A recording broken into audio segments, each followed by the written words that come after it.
It was 2008. The internet did not yet exist. The only way I could find the clue was by looking through a set of CD-ROMs.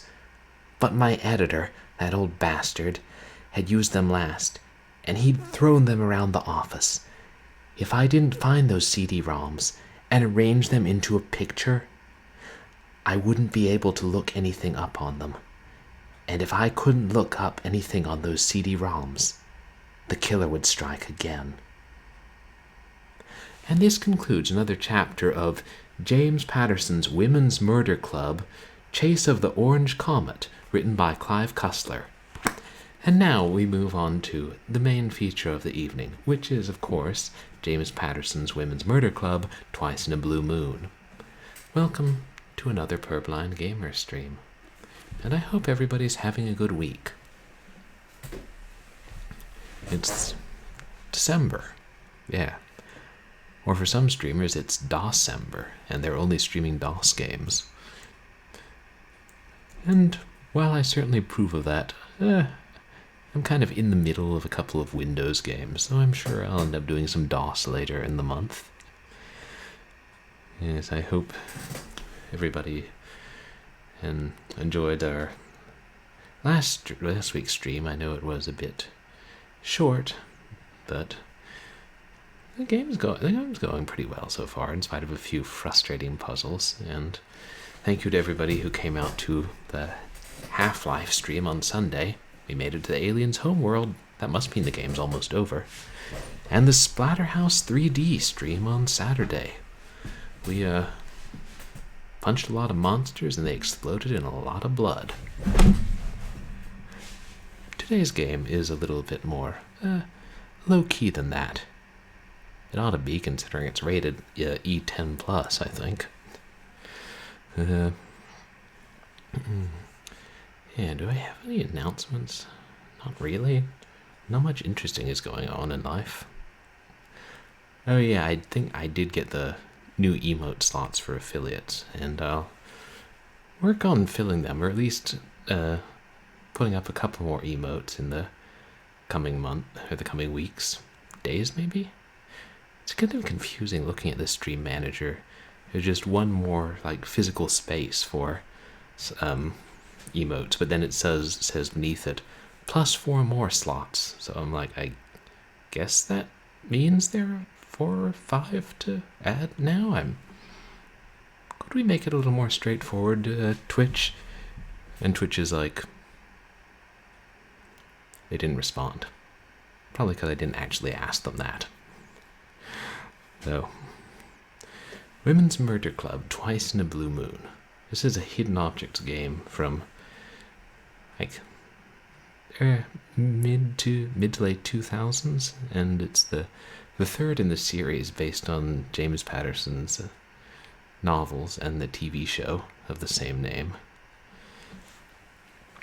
And I'll give you guys the setup. Basically, you switch between protagonists. It's 4 women: Detective Lindsay Boxer in homicide, Claire Washburn in forensics, Cindy Thomas, who's a reporter, and I don't think they've introduced the 4th one yet.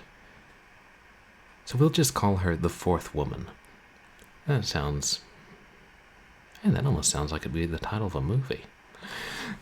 But anyway, Detective Boxer and her partner, Jacoby, received a note from a serial killer basically saying, "If you don't figure out who I am and where I'm going to strike, blood will be spilled." So, Boxer was able to narrow it down to the correct street, but got there too late. There was a body there, with a couple of odd things planted on it. It was the body of a woman, and well, the short version is we figured out that the murder was a reference to one of the murders by Jack the Ripper. And before we could now take any further steps to apprehend the killer, he struck again, this time killing an elderly couple in a hotel using a certain type of poison gas, which almost killed Detective Boxer and her partner as well. And Claire was able to figure out that the type of gas was the same type used by the Nazis during the Holocaust. Now, we're not exactly sure what the killer is going for, other than that he's or she is referencing past crimes and atrocities. And that's where we pick up.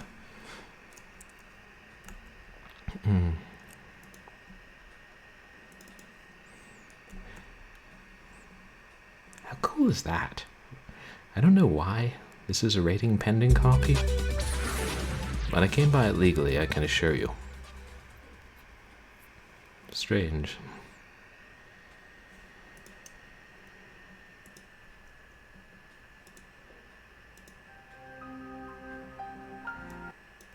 Ah, there.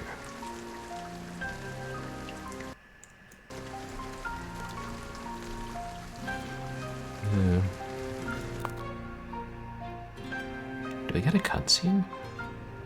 No.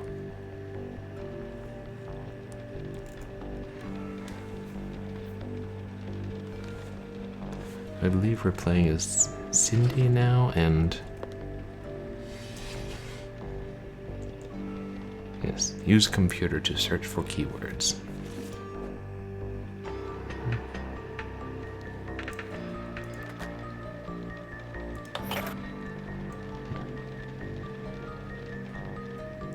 Let's see.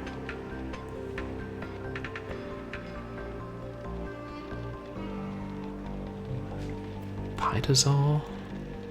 Oh, that was the couple's last name, right?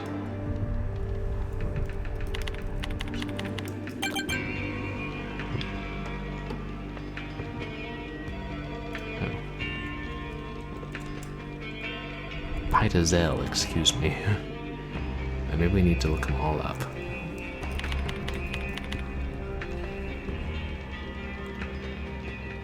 Oh, I pressed tab to switch field, and it actually worked. Now that's realism for you.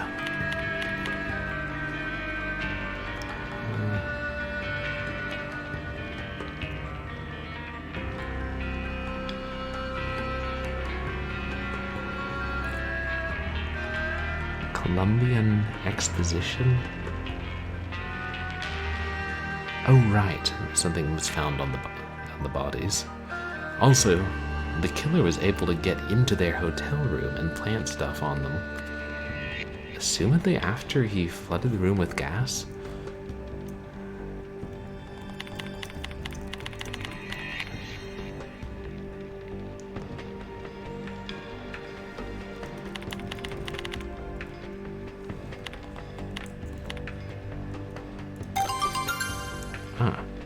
The case of H.H. Holmes. Volume 2, that's the gold set. I'll have to look around to find all the discs. I know it's a hidden objects game, but jeez. These reporters have violent tempers, they just sling the discs around the office.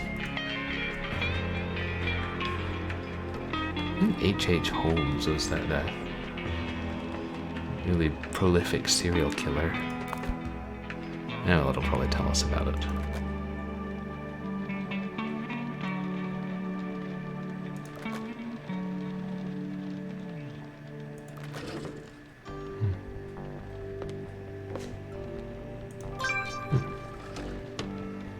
Yes.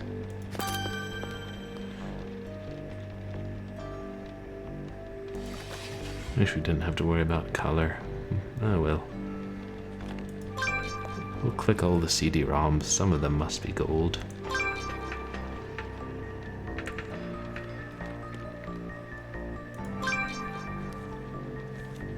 Yeah, at least there aren't any more red ones.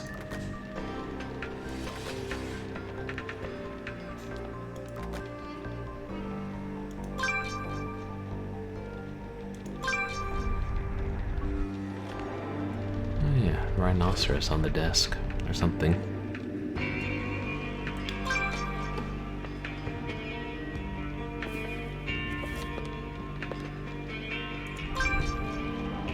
I like to think the killer snuck in here and hid all the CD-ROMs.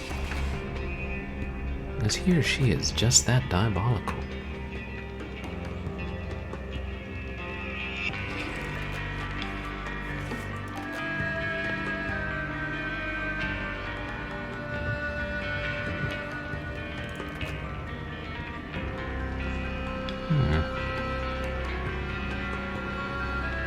Let me know if the volume is a bit high, by the way. I think I adjusted it.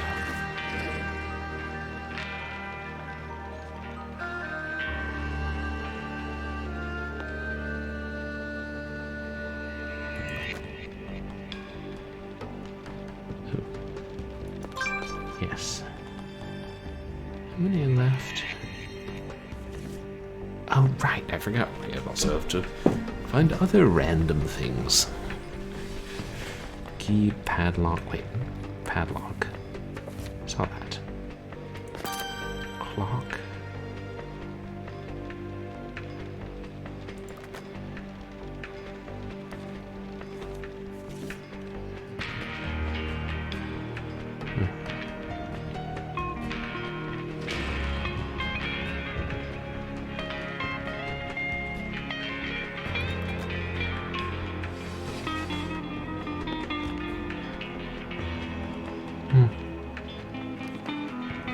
Oh, there it is. I knew I saw it. Somewhere. Cigar, paw print, rhinoceros. Scales, fir tree, horseshoe.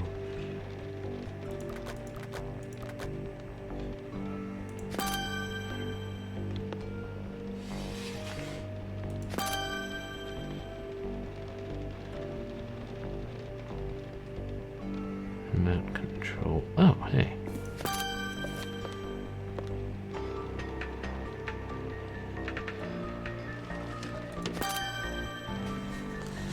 Fir tree air freshener.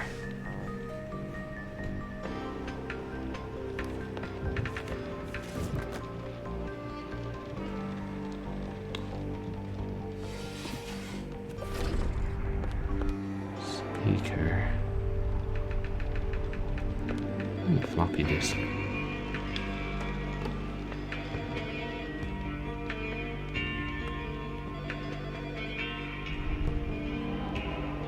A pen or a cigar?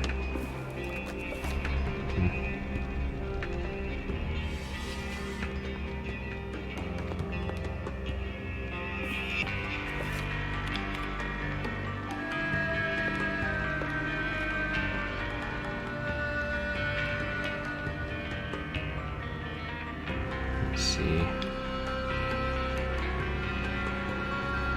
Oh, scales.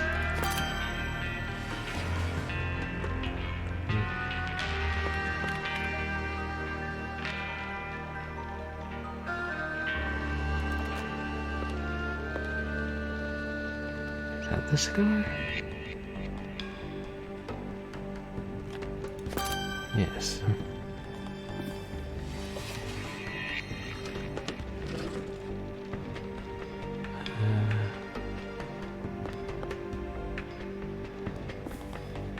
Key, speaker, and paw print.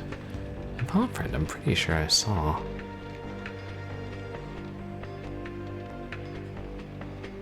Wait, yes.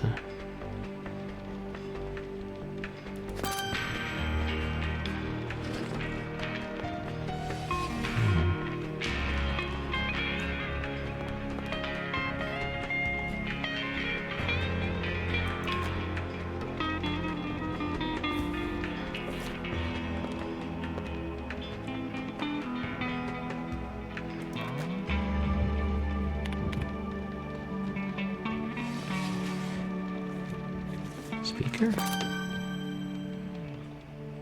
Is that? Yeah.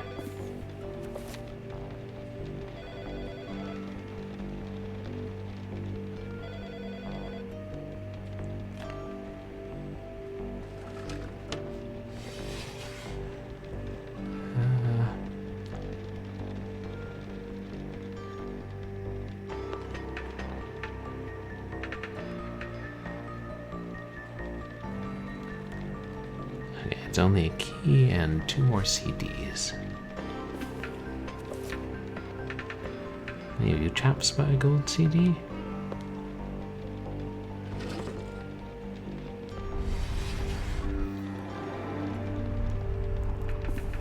Wait.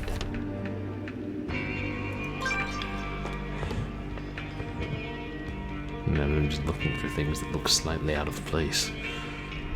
I'm like, what is that? Let's click on it. At least this game doesn't penalize you for clicking too much. Of course, I haven't really put that to the test.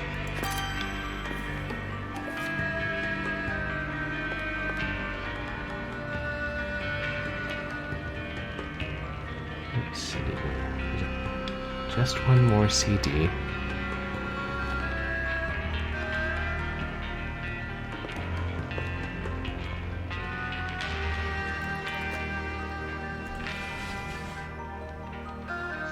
I guess not. Oh, hey, that's an elephant.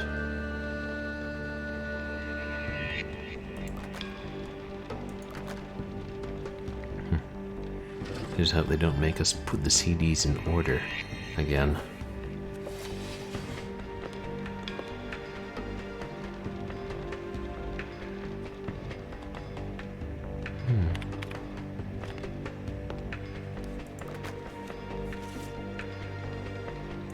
Can't remember which ones I've clicked on.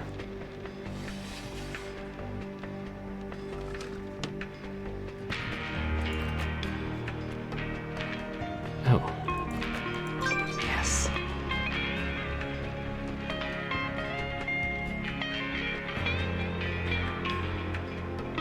It's everything, right?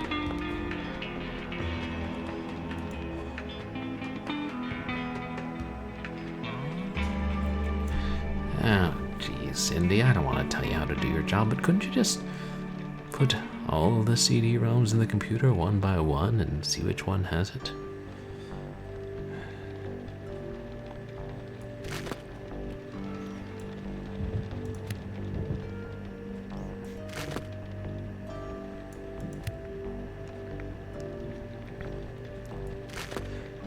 There's a special place in Heck for CD-ROM manufacturers who produce 24-disc sets, but don't label the discs. Granted, I suppose there aren't quite so many of them that do that in 2021 as there were when this game was made.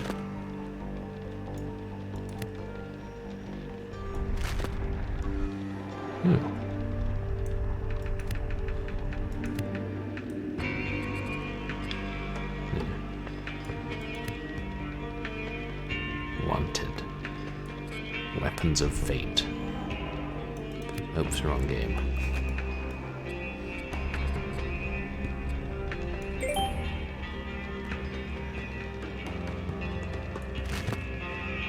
Oh.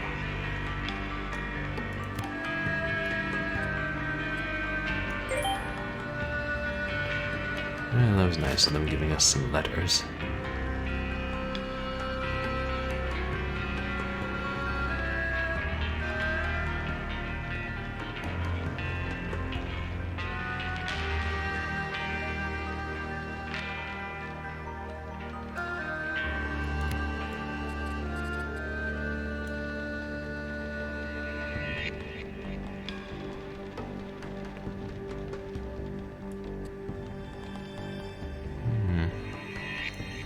Oh, look.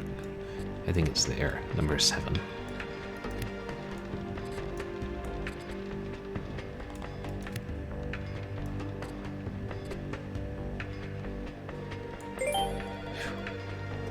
That's the easy ones out of the way. Plenty of others.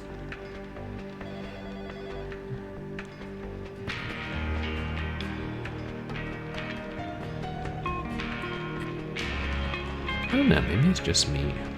Or maybe I'm not so tired, but this one seems a lot easier than the first one did.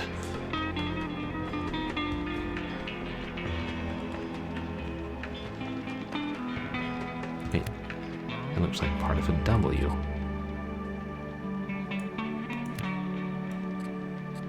I don't know, maybe this says something about how my brain works.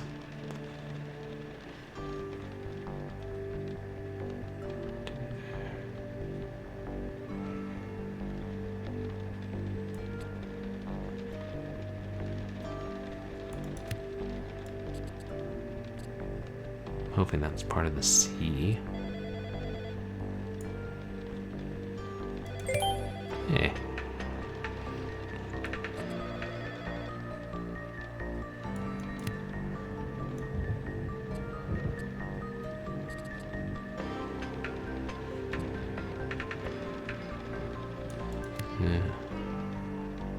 Is there? Oh, there are more CDs, right?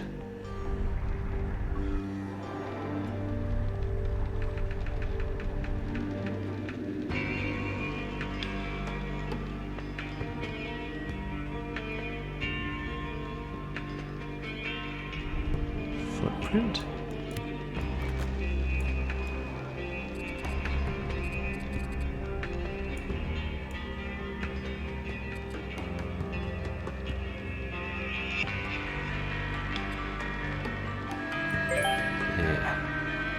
Oh yeah, that's a gun.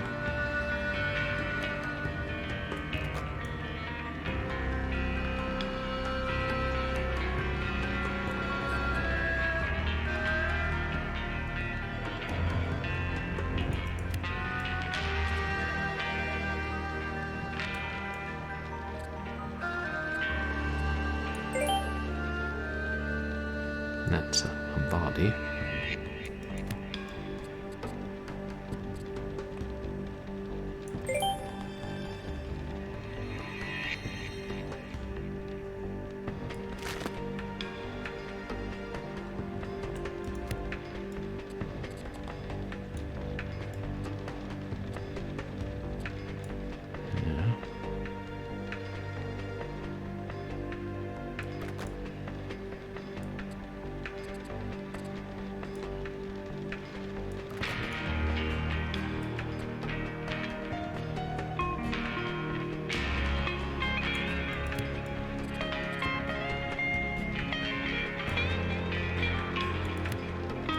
That looks like a hat on top. Yeah.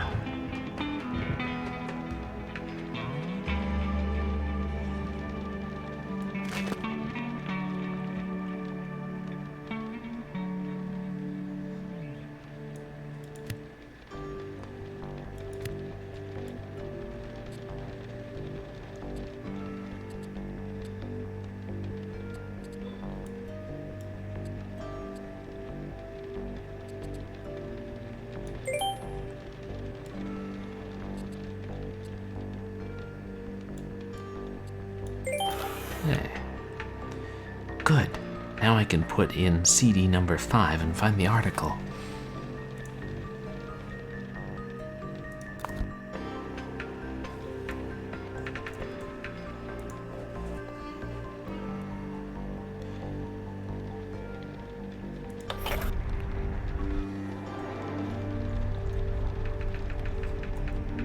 The case of H.H. Holmes. While people pouring into Chicago for the 1893 World's Fair and Columbian Exposition were with people, it is not surprising that a sinister person, or a few dozen, did not garner much attention.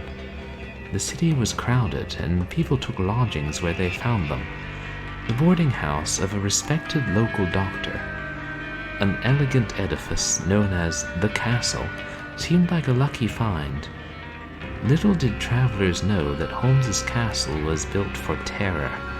Only years later, after the doctor had been caught trying to cash in insurance on another victim, Benjamin Pitezel, did Holmes's crimes during the World Fair come to light.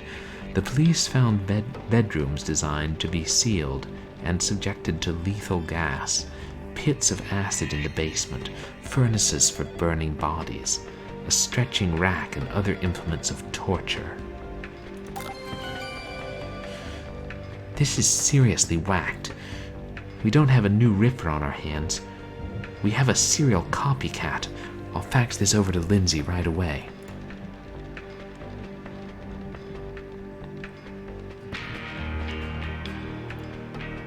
And that's just repeating what we just found, basically.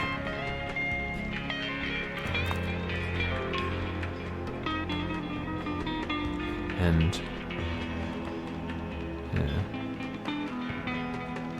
that's H.H. Holmes.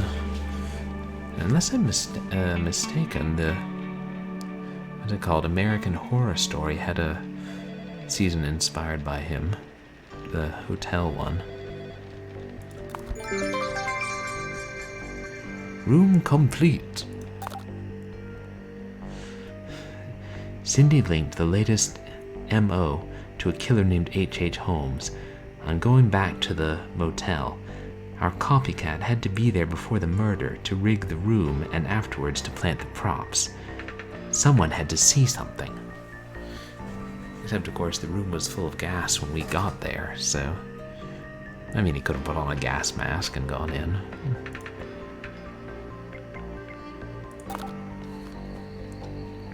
Did a cyclone hit this place? There are tourist coupons everywhere.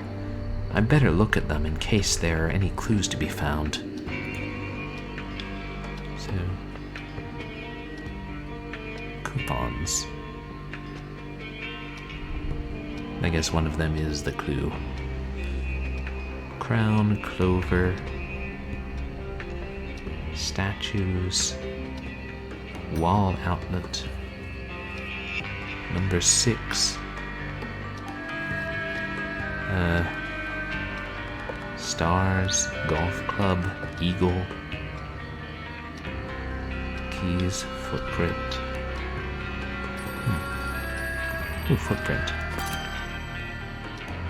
Annoying ringing phones. Is that the thing we have to find? Because I think I found it.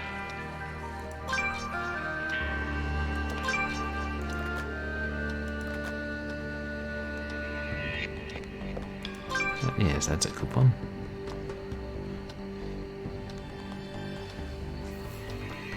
Eagle, golf club, stars, number 6.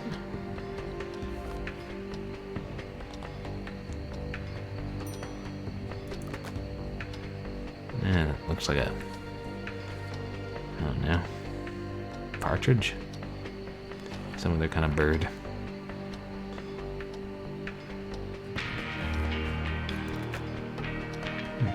Oh, statue. Don't mind if I do.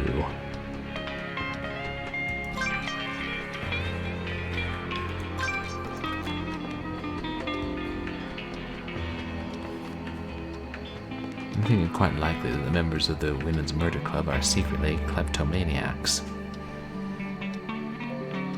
And they just, hoard all these little bonuses that they pick up on their cases. Hey, who can't use the star pulled off of a potted plant?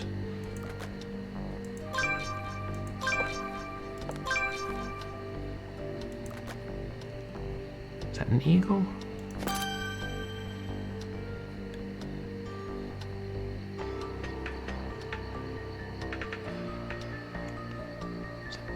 Is it sparkling?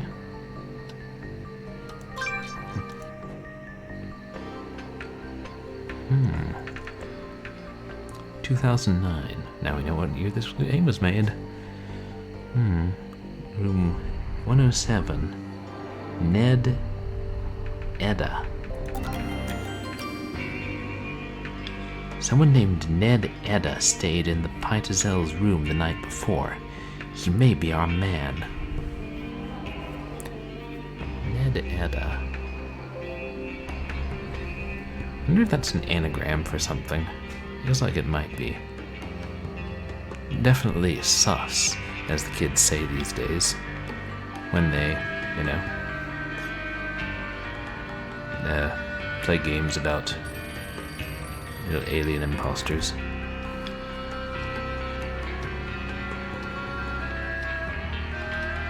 Someone tape a dollar bill to the side of the desk?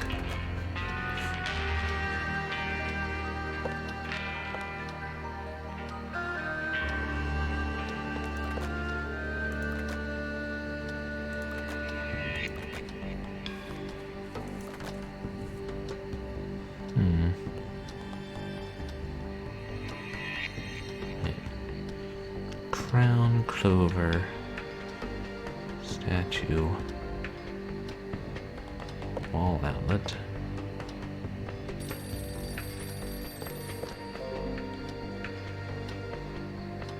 It must be here somewhere. Oh, clover. Hidden in the leaves. Nice.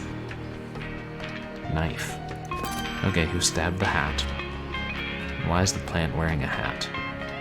Eh, maybe the plant wants to feel dapper. A golf club? Yeah.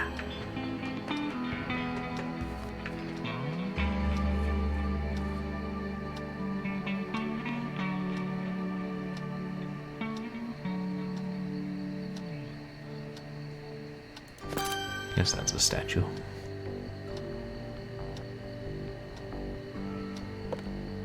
I might not found the wall outlet. Well, they found I don't know, teenaged barracuda or something.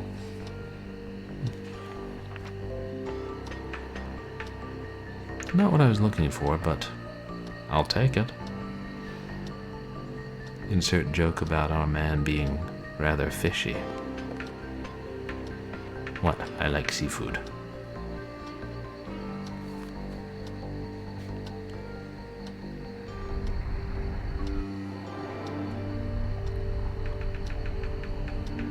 Might just be more money.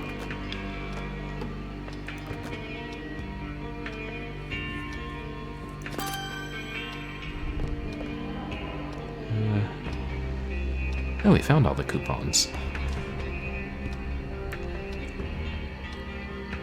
Outlet clue number 6. Number 6? What is that? And the keys.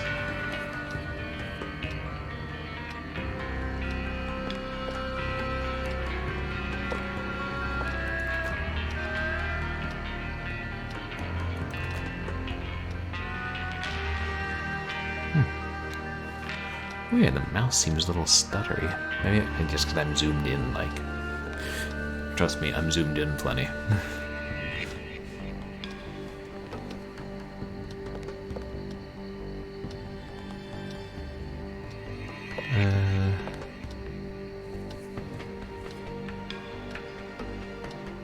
6. No? Oh, I'll look at that more closely later. Did you just threaten me with another puzzle? Because that's the vibe I'm getting here.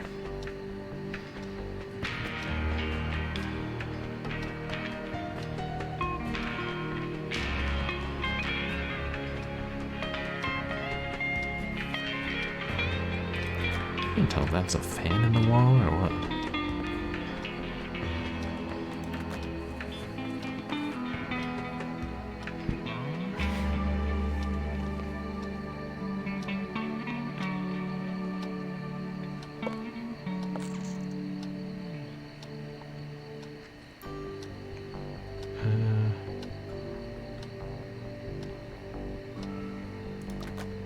Oh, wall outlet.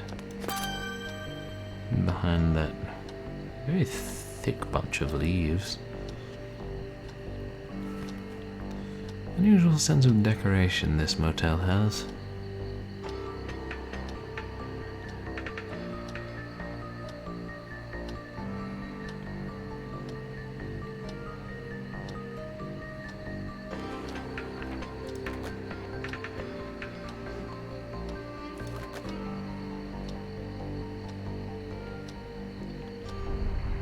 Is that part of the lamp? Yeah, looks like it.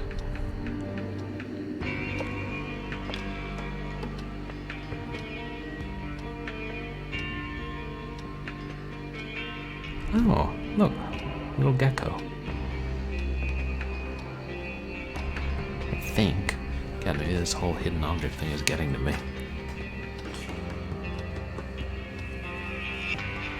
I'm seeing geckos everywhere I look. I swear that looks like one on my wall behind the computer. Get out of my room, stupid lizards.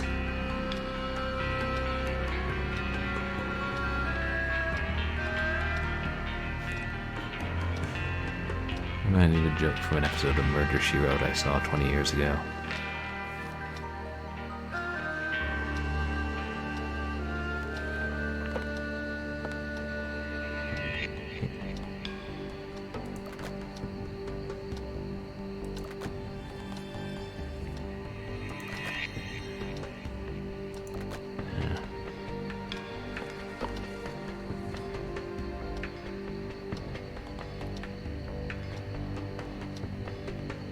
Actually, especially surprised I haven't found number 6.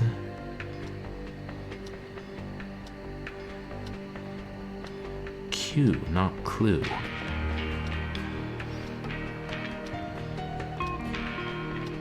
Like a pool cue?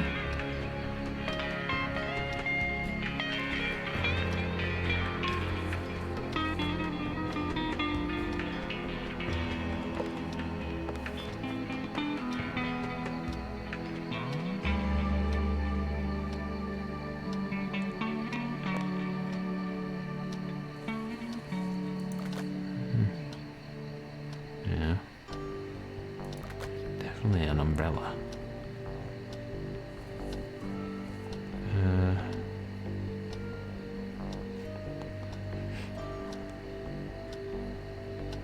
Wait, is that? Looked like it expanded.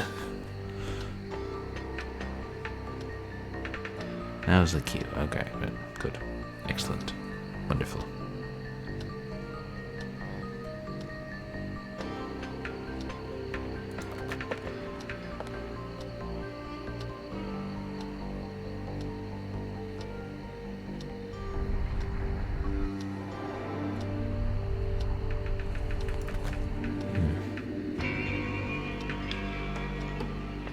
I tried that. That's just a bell, right? Oh. Thought it was a handbell. Didn't seem odd. Perfectly good. What's it called? Bell right there. What are those called? I don't know if they have a name.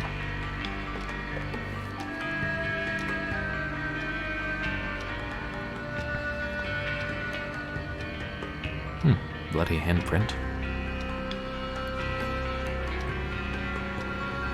But that's not what we're looking for.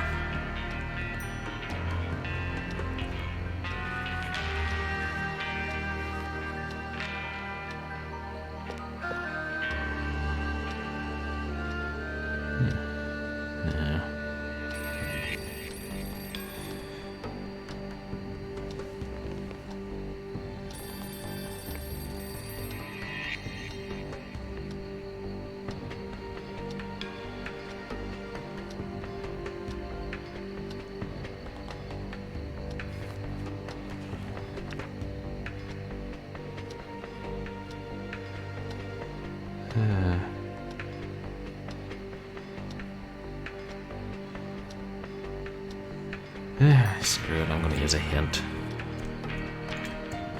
And then I'll go, oh, that's where it was. I should have found it. Wait.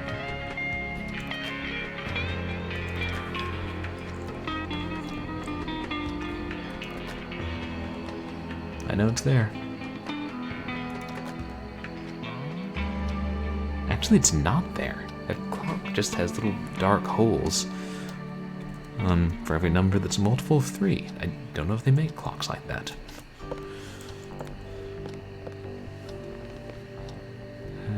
Okay, hint.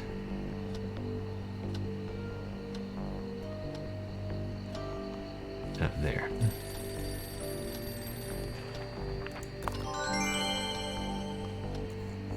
Hang on.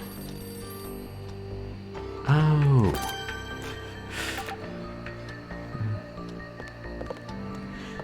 Someone dumped all the tourist coupons out of the case except those few. Why? I'd better take a look.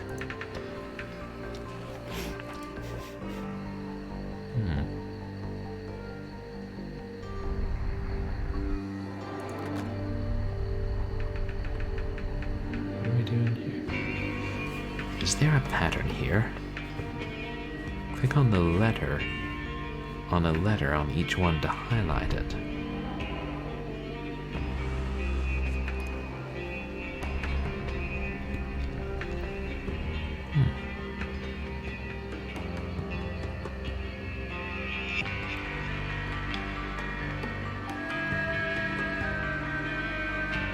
Any letter?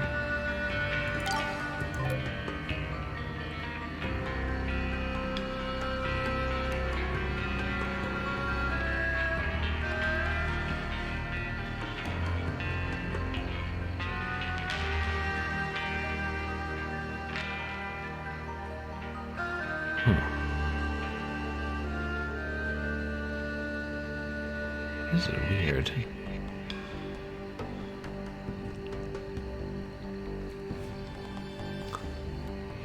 Should just let one letter from each.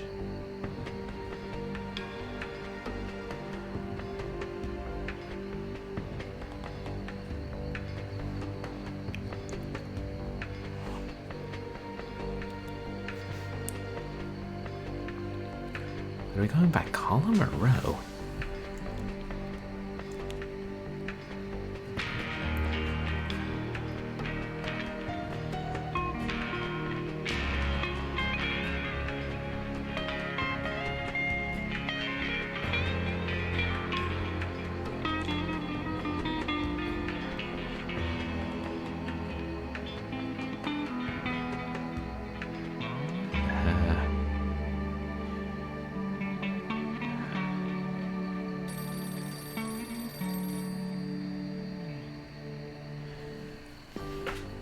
I mean, it makes sense that it would only be the first letters, but...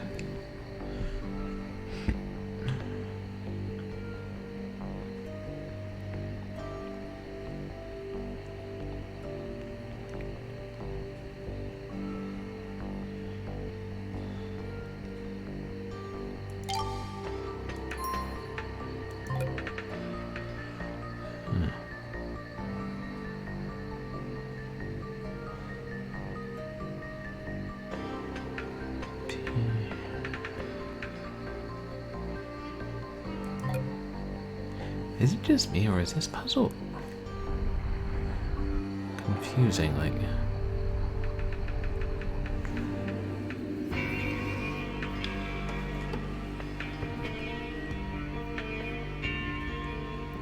what's the logic behind it? Well,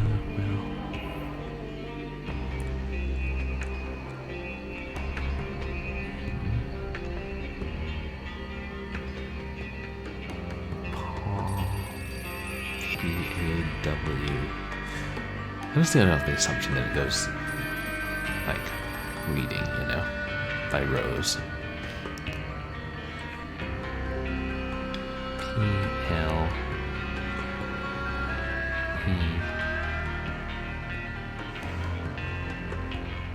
Freeze?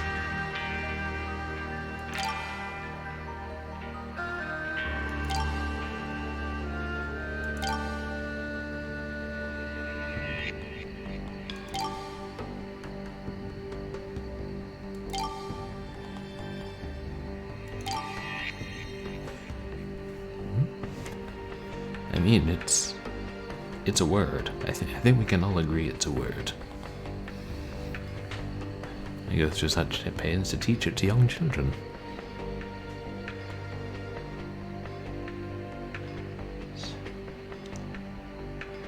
Okay. You shouldn't overthink this. What's that noise? Is that in the game or not? IDK.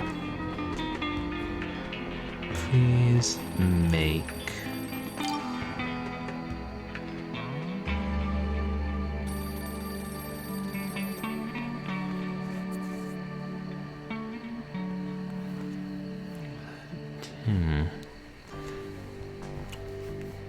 H-I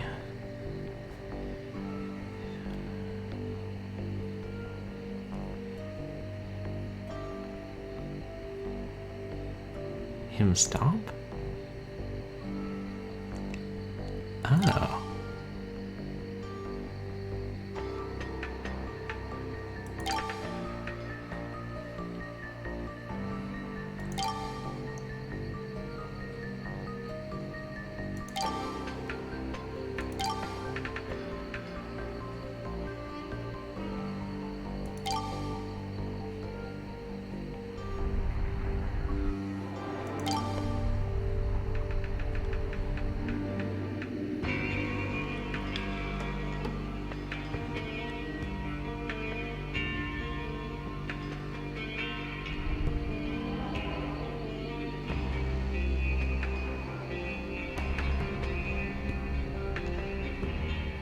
And then what?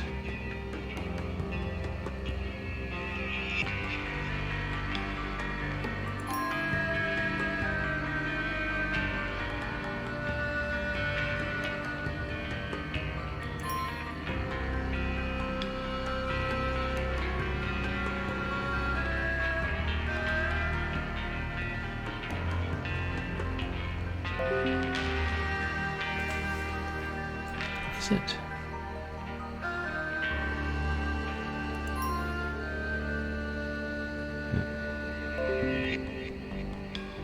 Oh, and it let us...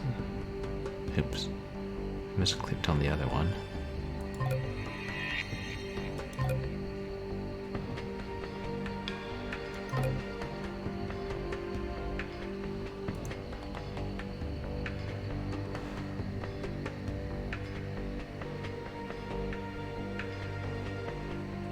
Please make him stop.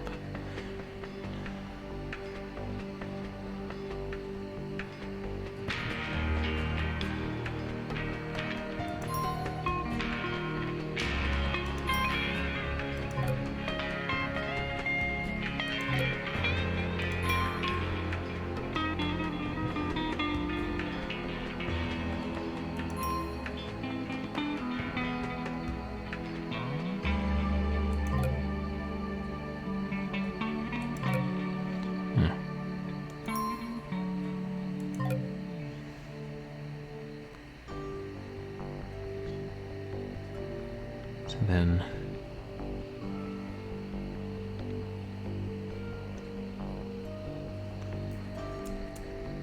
Are you supposed to click solve?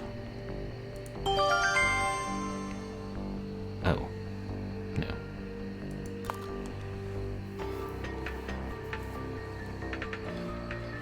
Maybe we have the wrong message?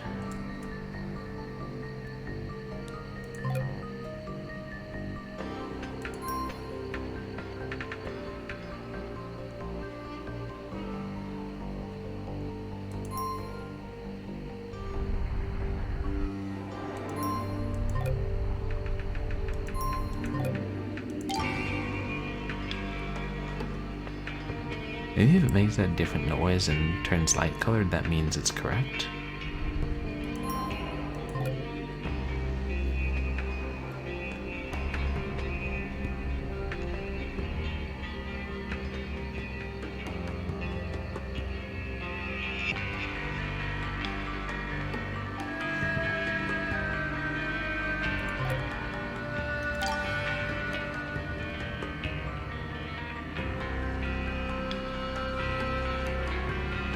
Oops. Shoot, I left an M on.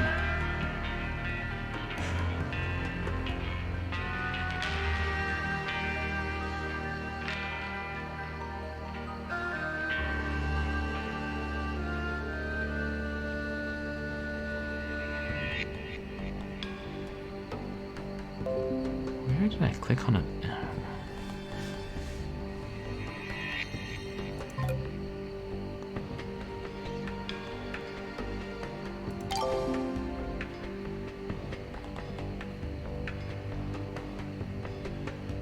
I'm sorry, this is taking me longer than it should.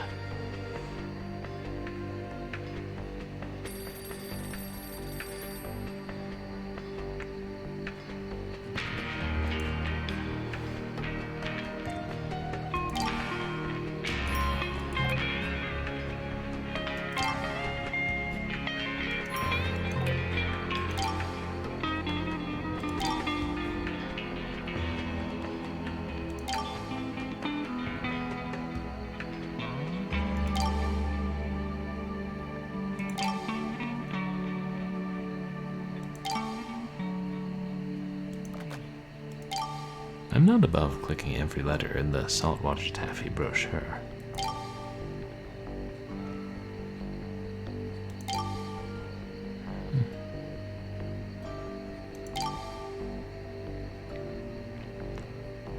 That's good, the correct letters automatically appear where they need to.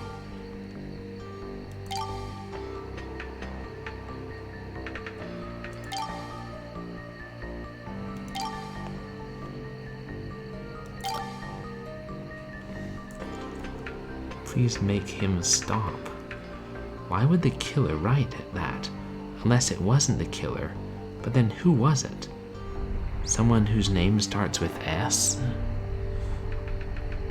Please make him stops. Someone left a message spelled out in tourist brochures in the hotel lobby where the Pitazels were killed, it says, "Please make him stop, S."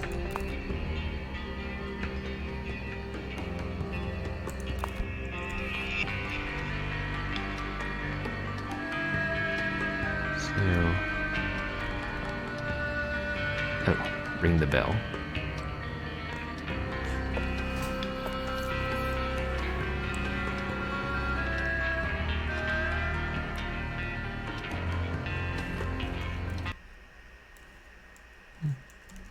That's strange.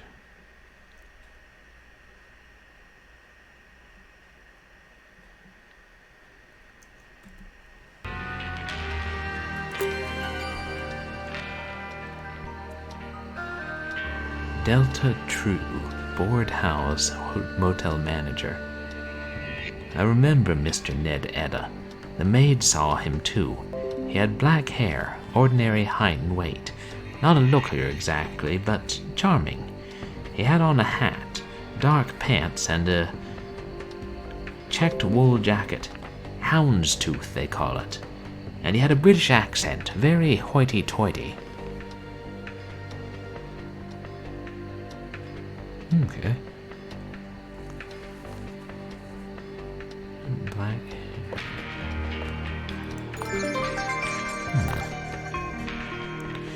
I can't believe I have a description of the killer and a name. Can it really be that easy? I have one other big lead.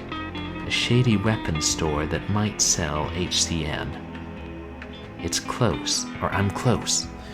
HCN being the gas that was used to kill them. Home Turf Weapons Store. The state of California outlaws many weapons that are legal elsewhere. This store is particularly notorious for ignoring the law. If I can find enough violations, I might be able to get the owner to cooperate. Ooh. And now we're searching for violations. Oh, I see. So like illegal weapons. Well, that's neat.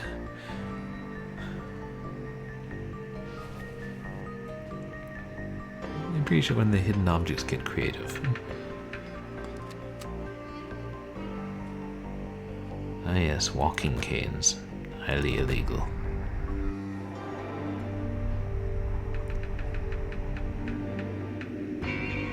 Nunchucks, shurikens, machine guns, derringers, spiked flails,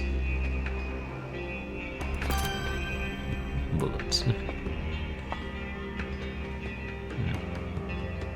So many bullets.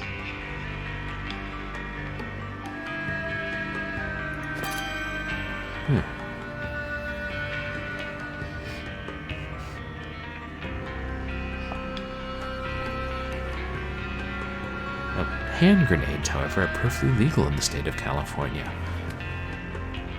Good to know. For research purposes, I mean.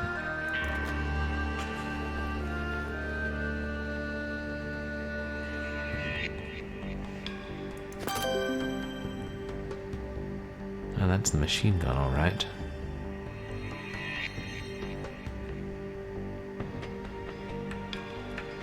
Is that the knife? Oh no, that's a bullet. But still something useful.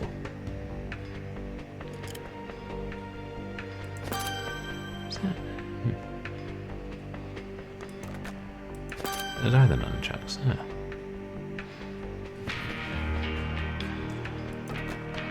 Oh yeah, these guys are really... Whoever owns this store is not give two damns about the whole law thing.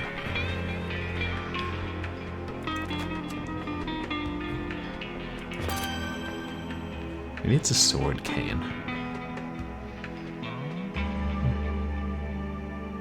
Hard to tell. Anyway.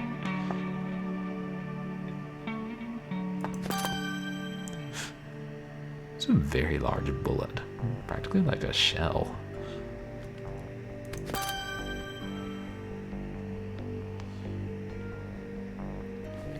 Ew. Knife, shurikens, nightstick, brass knuckles.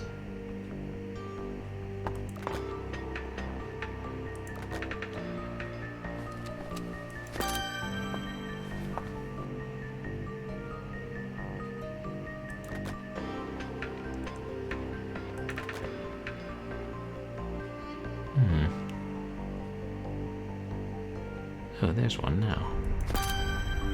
Hey. I'm getting pretty good at finding illegal weapons.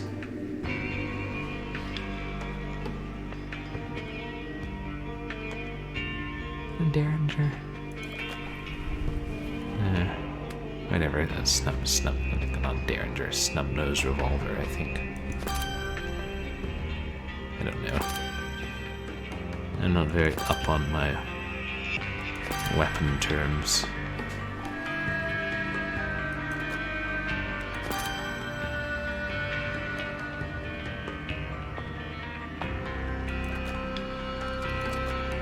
Ooh.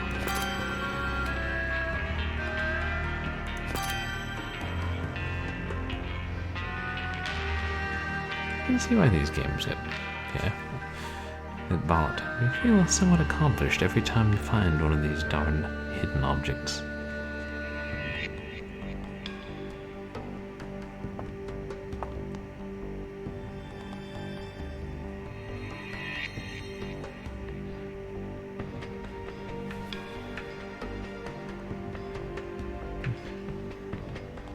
Two knives, one shuriken, two nightsticks.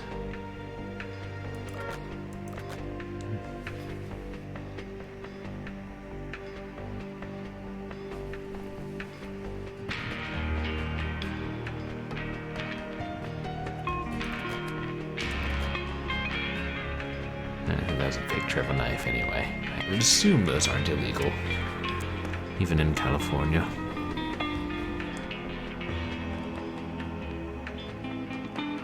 Wait. Something on that hat? I suppose not.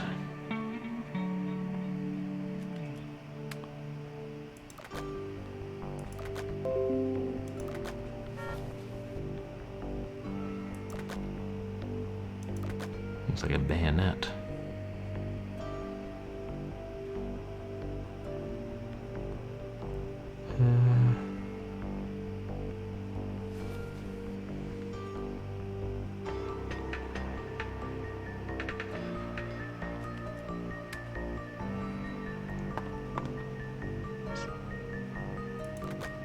Something? No.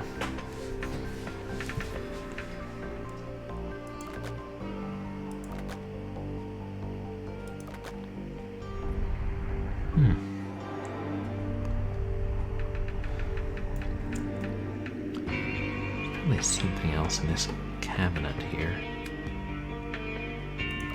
Just part of the gun.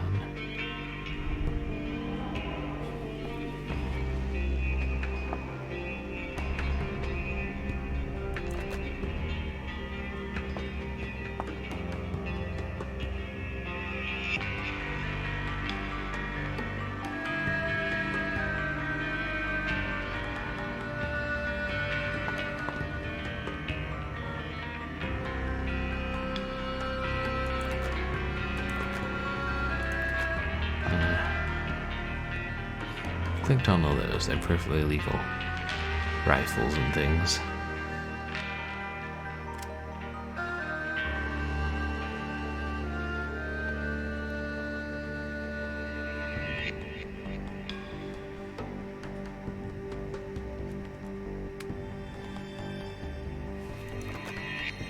Vulcan.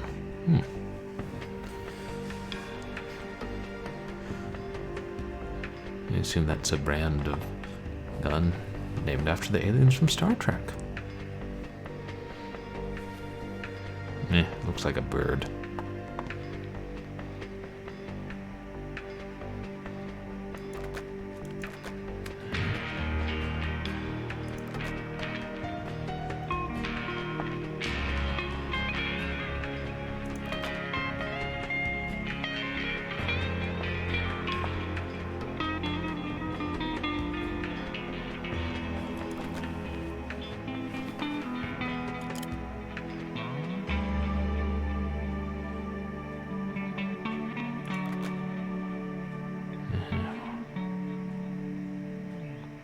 Surely they're all hidden in plain sight.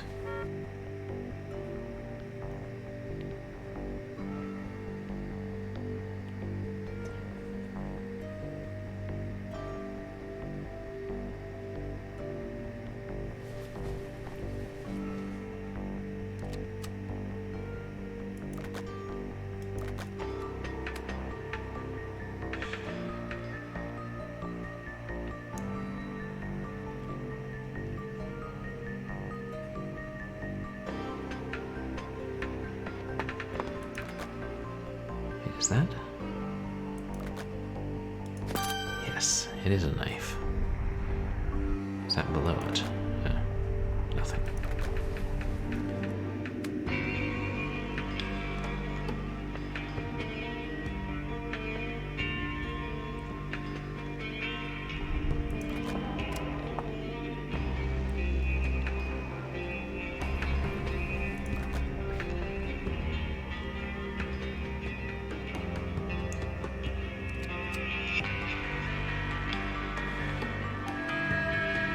Okay. Maybe that's not a spiked flail. Maybe that is a hand grenade.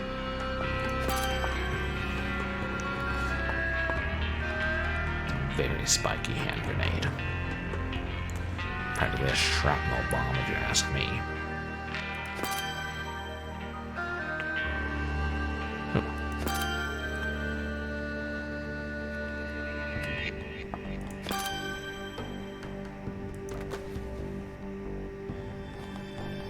Well, that makes our lives easier, not going to NGL.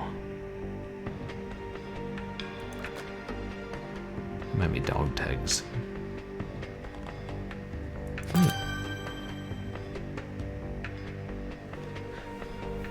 Gotta say, I like that they're selling a vintage typewriter in a weapon shop because the pen is mightier than the sword.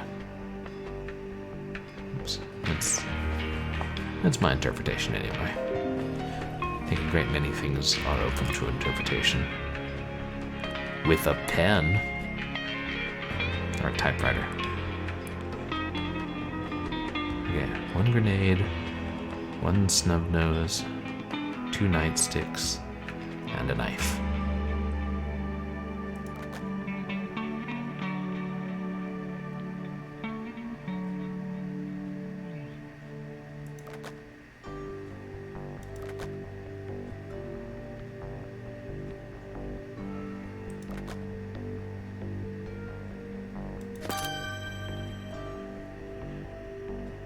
It's one of them.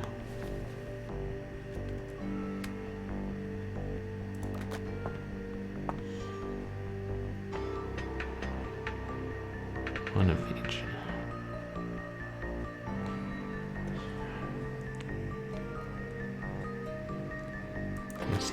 All these pistols look like they have long enough barrels.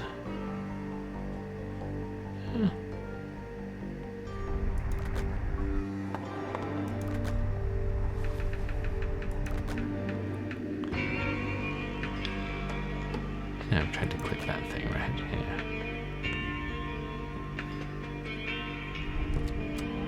Is that one in the window? How much is that nightstick in the window? No. All children's songs should not go.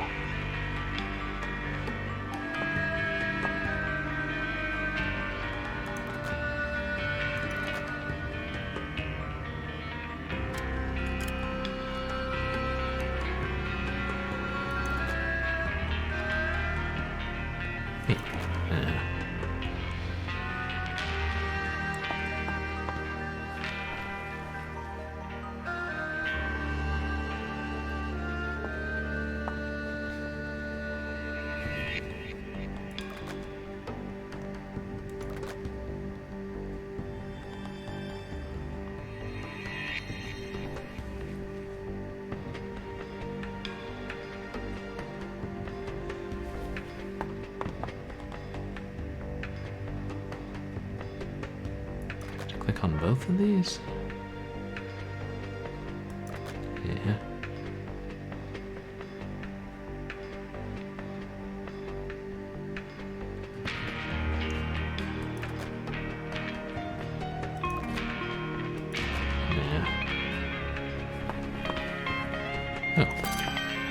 First you'll get this hand grenade.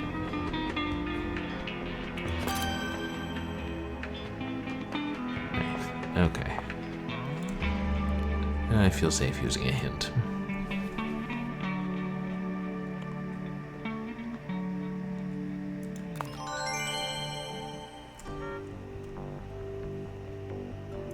I'll be. I found 10 illegal weapons in plain sight. They got away with it because the city doesn't have the funds to make this a priority. But today, this is my priority.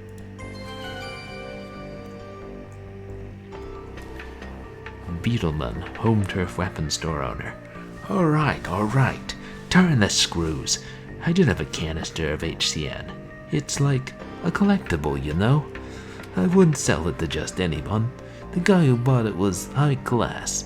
It was dressed up, and he sounded like Prince Charles or something. I got his name in the register, checked his ID and everything. Apparently they ran out of the budget for voice acting, so... Yay, they hired me by default. I hired myself. R. Janus. The store owner said he showed ID. Is Janus the killer's real name? The god with multiple faces? I don't think so.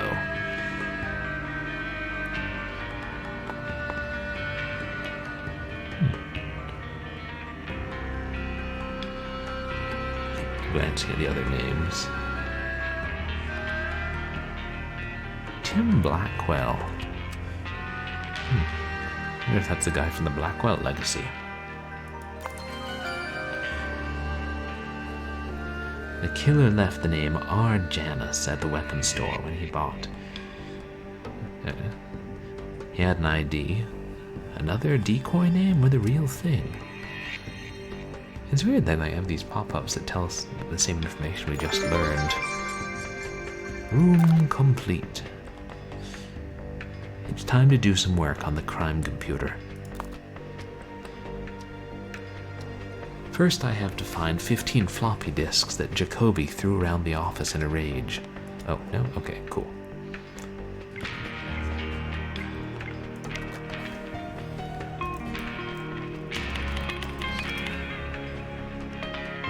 No persons matching that name.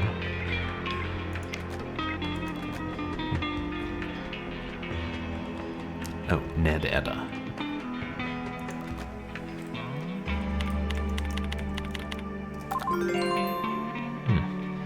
Are either of those names real? He would have known we'd check the hotel register at least. Let me see what I can do with Ned Edda.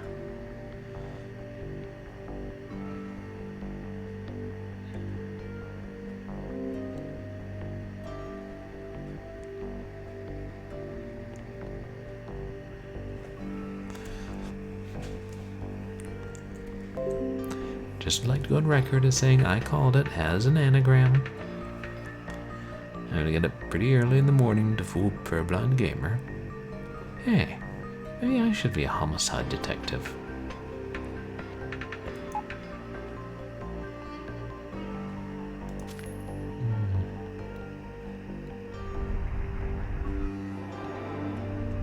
I think I see.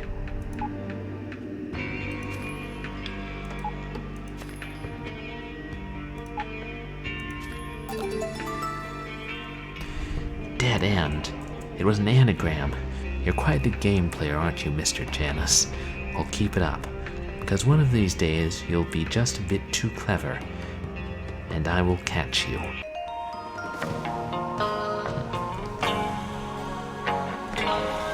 Yay.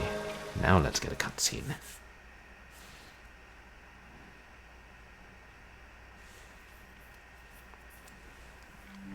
Investigation 4. Addicted to murder. Thank you, Jacoby.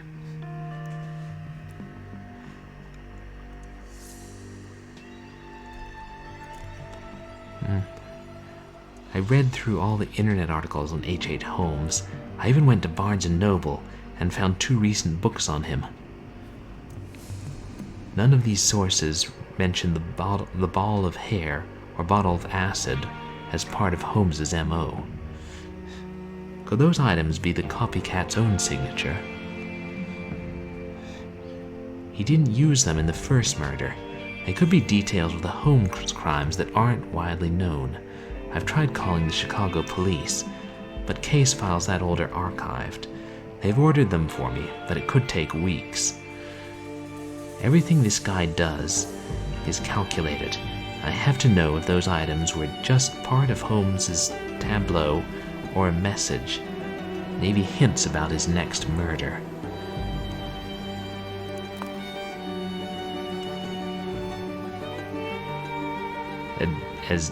A death at a wig factory? Softball tournament? Knitting shop? Come on, okay? That's funny.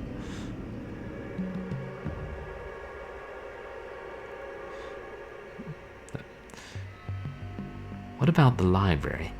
They have out-of-print books, old newspaper articles. They might have details about the Holmes case that have been long forgotten. Yes, why didn't I think of that? Probably because you're dead on your feet. Here we go. San Francisco Public Library.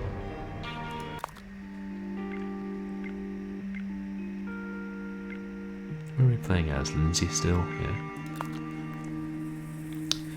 Hi, I'm Detective Boxer, SFPD. I'm looking for out-of-print material from Chicago, around 1895 to, say, early 1900s. You want our archives department down in the basement. I'll call our archivist, Mr. Browning. He'll take you down. Oh. Is it Robert? Oh, TC. Detective Boxer, follow me, please. And stay close. The way can be confusing.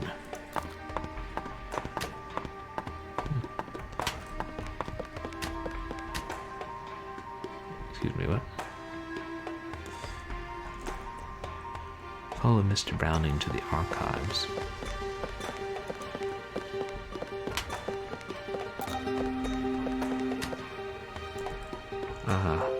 Uh-oh. I lost him. I better look for him. I wasn't ready for this new style of gameplay.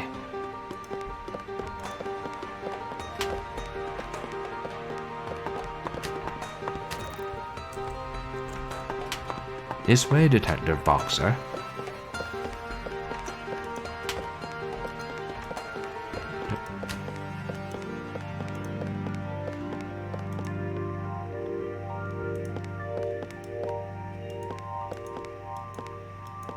Can I not use the stairs?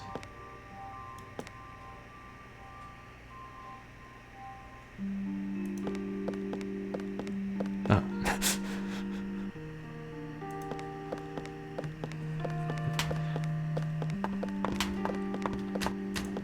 I swear this guy's trying to lose me in the archive so that he can kill me.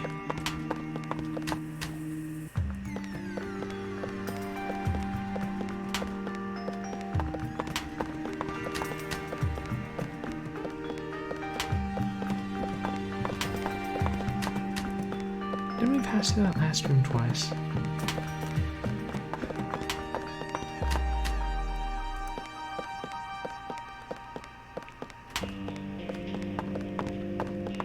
Not that I'd mind an archive with this layout.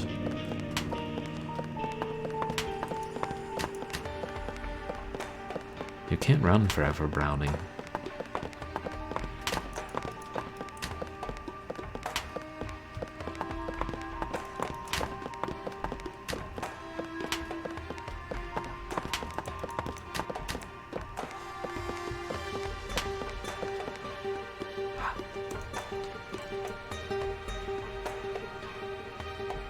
Have a seat at the kiosk and I'll pull any H.H. Holmes material we have on the carousel. Great, thanks.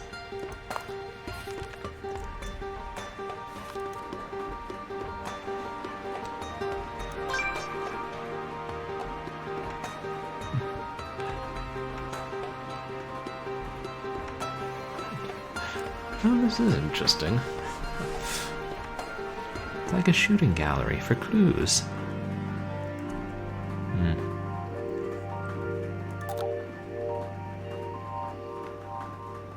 That book doesn't look relevant.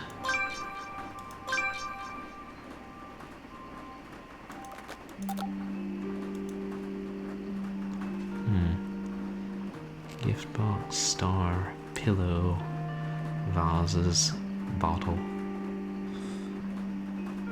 cat.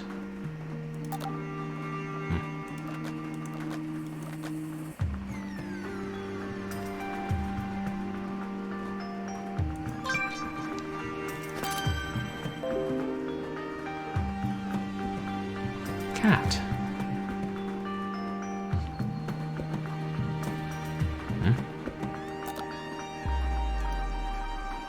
Seashell. Oh. But you're trying to tell me that's not a cat? That is a cat. Hey, isn't it? Yeah, maybe it's not a cat.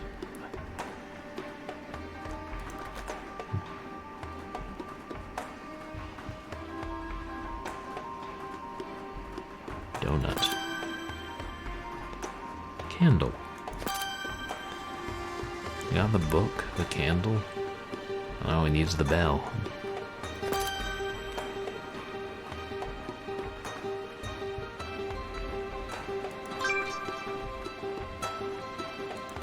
Victorian master criminals.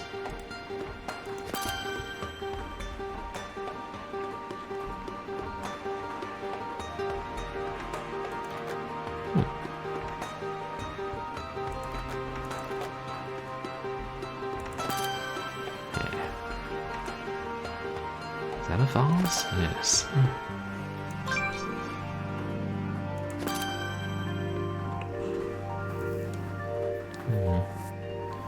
One more book. A gift box.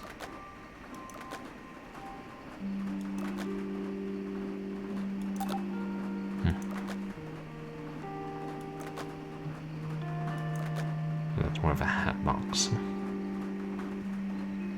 Shuttlecock. Soccer ball. Pillow, vase.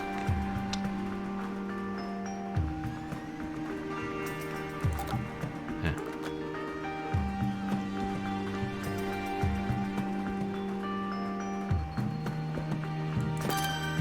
That's the battery. Seashell.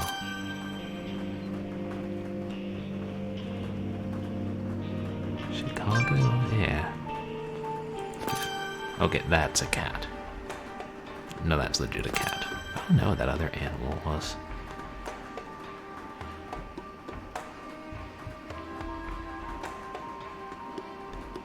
Oh, paintings. I forgot about the paintings. Pillow, vase.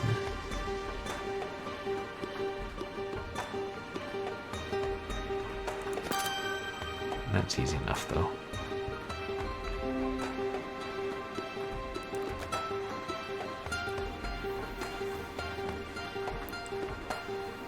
I probably need a haircut again, don't I? I spend half my life needing a haircut.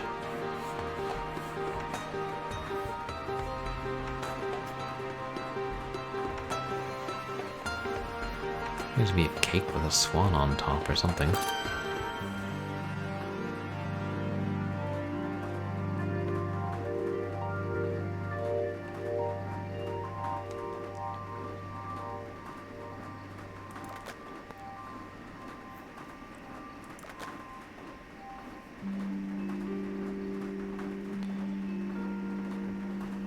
A gun?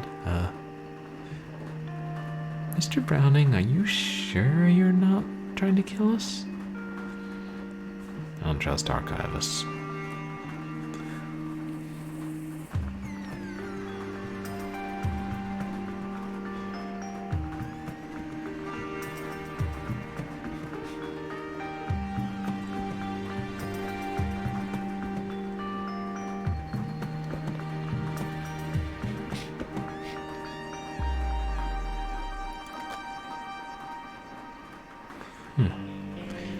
Oh, pillow.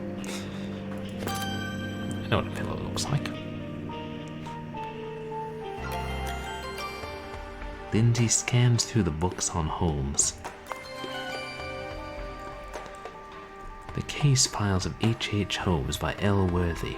The ball of hair wrapped in a cloth and the bottle of acid were found in one of the gas chamber rooms in the castle by the police. Those items were mentioned in the case files of H. Holmes, L. Worthy, published 1905, and not in any other books. The killer must have had access to this book. I'll continue.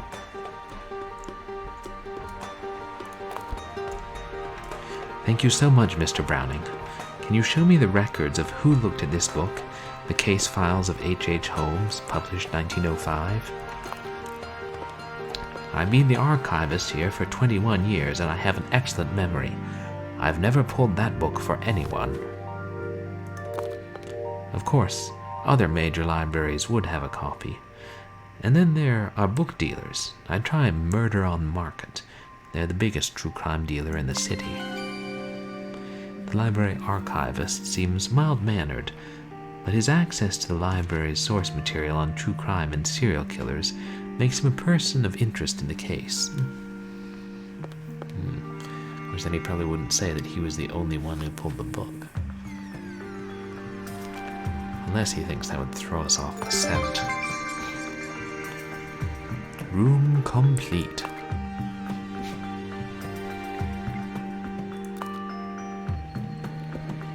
SFPD. I need to know who might have purchased a book from you. It's called... Hello, I'm a little busy here. My sales records are about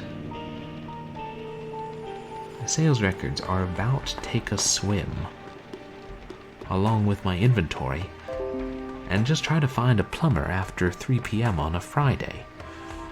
Oh, about To Take a Swim. Oh wow, I didn't notice the flooding water. Minor details one overlooks when one is legally blind. The entire place being flooded. I poured some clear drain down the sink, but it didn't help. The basement's that way if you think you can do better. And once again we find ourselves hacking in BioShock.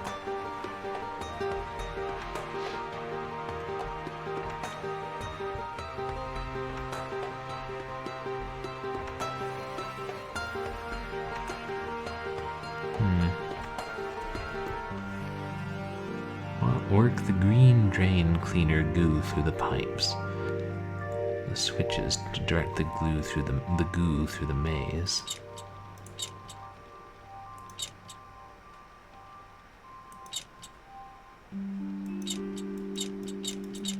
But how do we tell what's open and what's closed?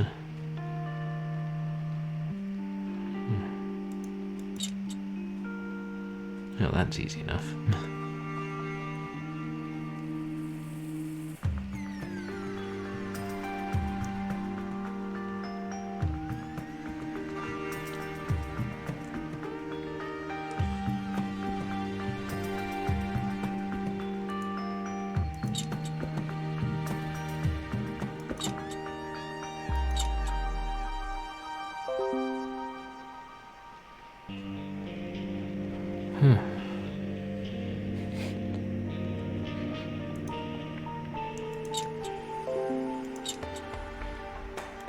I can't. Oh wait, there's a dot on that one.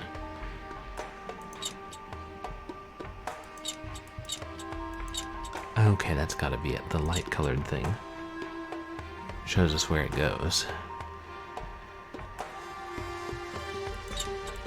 Yeah. So it comes here, it would go through here.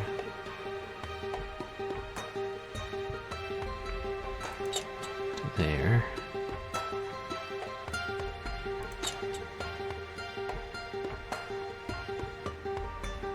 Dead end.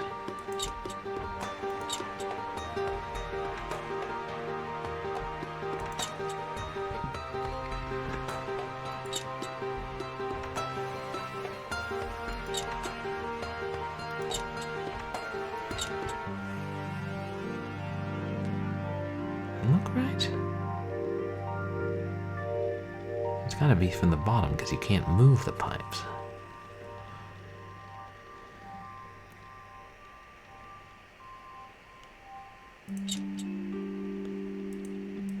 Okay, maybe that means.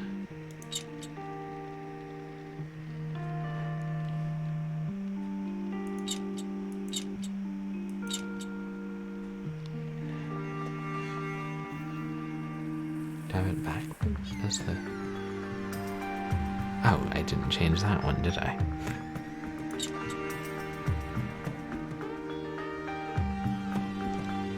Oh.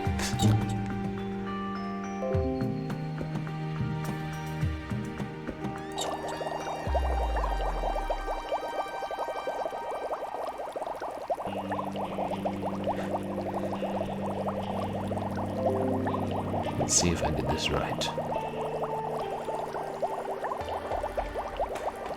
A lot of percolation going on.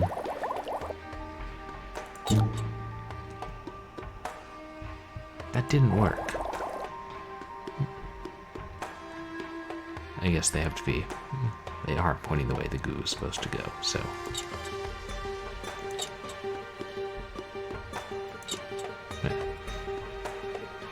Don't want to mess up that late in the game.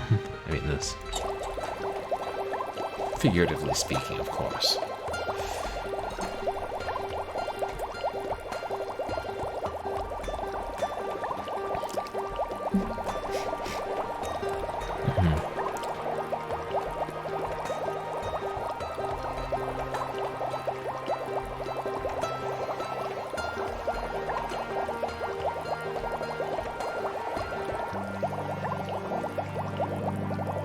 Yay! I cleared the clog. The clog is dead. Did you do that? Thanks, lady. Officer. Give me the title of that book and I'll go check my records. And no copies in stock, but I've had it in the past. I sold it twice. You can have the receipts.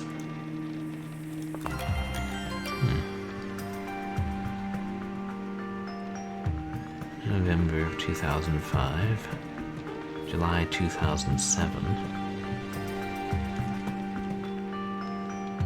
Herbert Smythe, Lamond Boyd.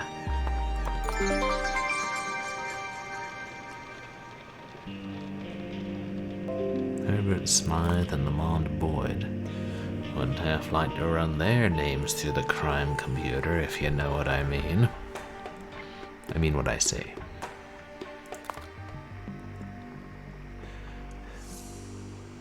Mr. Smythe, Detective Boxer, SFPD. Oh, how exciting. A real detective. You bought a book from the Murder on Market bookstore, the case files of H.H. Holmes. One of thousands, I'm afraid, but this is about the recent murders, isn't it? Were you there at the scene? What was it like? Mr. Smythe, I'll ask the questions tonight. The questions. What is your interest in H.H. Holmes? Crime is my passion, dear lady. He's not my favorite serial killer, but he makes for a good read. And exactly where were you last night? Me? Why, right here. How did I do it, do you suppose? Given that I'm stuck in this chair, perhaps a system of pulleys? Oh, he's in a wheelchair. Would you have any objections to my speaking with your doctor to verify your condition? Delighted. I have his card in the kitchen. Wait here.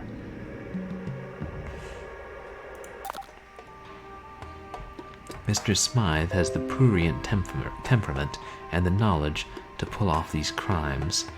I'd better look around. Ooh, ghost face mask. Stars, sword, spiders. Feels spiders, man. 8, 13. Binoculars, scarf, treble clef, pills. Another bloody handprint. Are there souls trapped in the walls and like many locations in San Francisco, and the Women's Murder Club is just oblivious to it? Non-canon spin-off. Ooh, spider. Hey, little guy.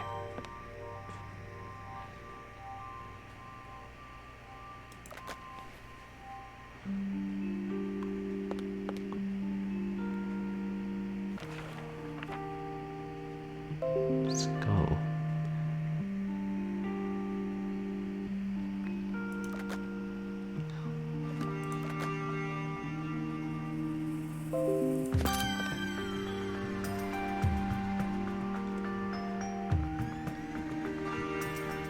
Pills. Boomerang. Oh, swords, right.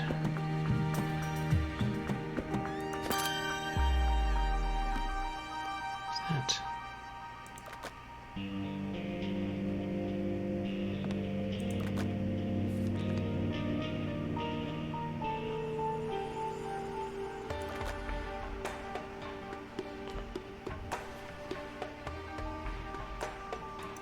And then...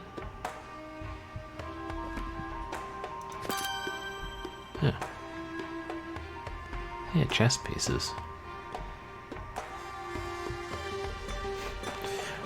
We don't have all night.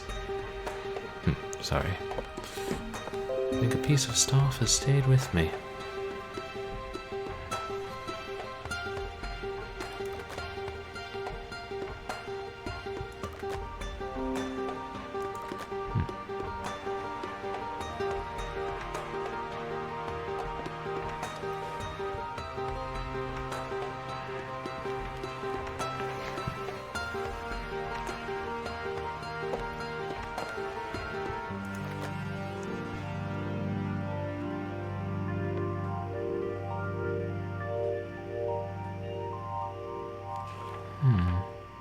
What's that?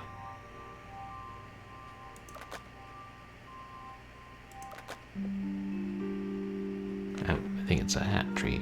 Oh, and another handprint.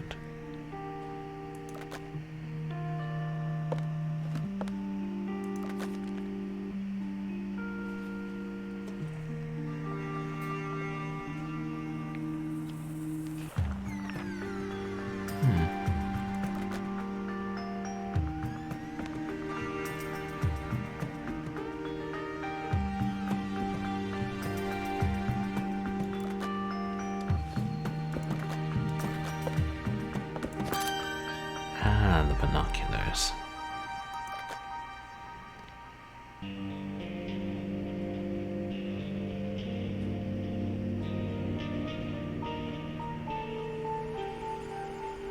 Maybe a scarf? Yeah, I thought it was a tie at first.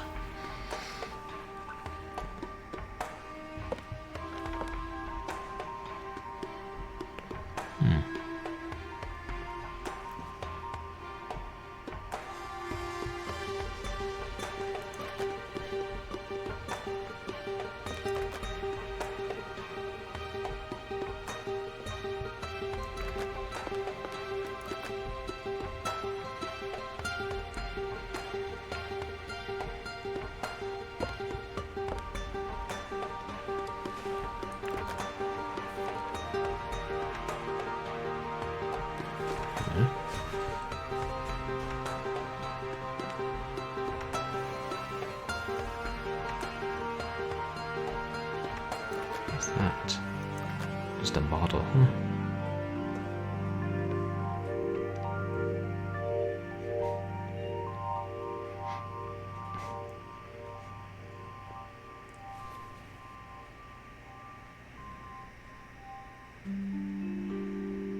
CD case.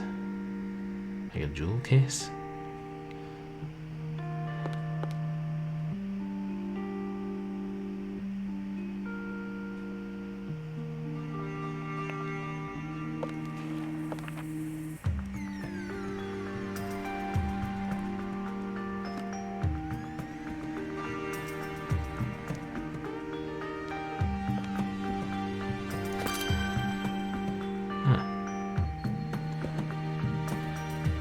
was the CD case. Okay. I'm like, I don't know what that is, but it looks strange. So I'll click on it and see if it's something I need. Lo and behold. Stars, right. Stars, a mask. Remember that thing I commented on as soon as the scene started?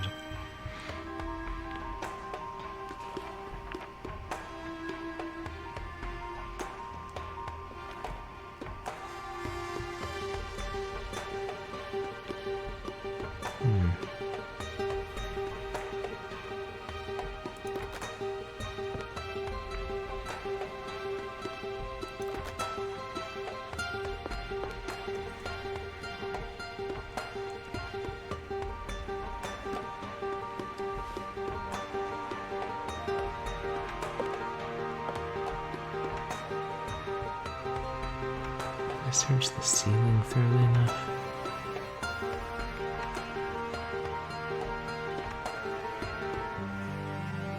Yeah.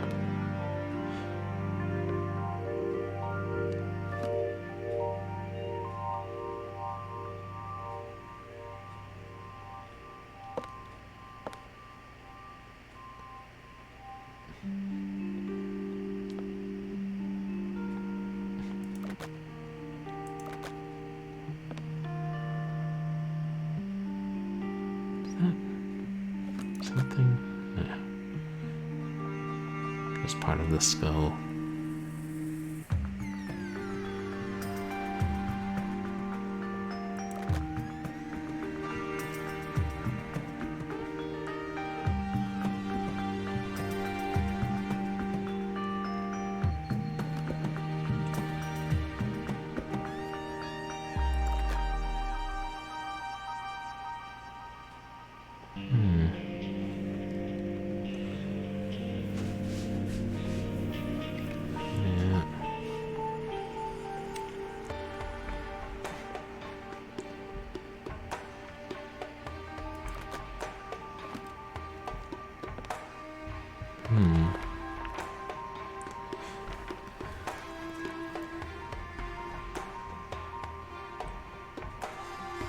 I keep forgetting about the star. Wait, 13.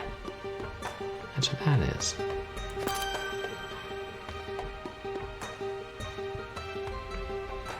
That's just a recycling symbol. Oh. That was a star. Huh. That's me. I just see recycling everywhere.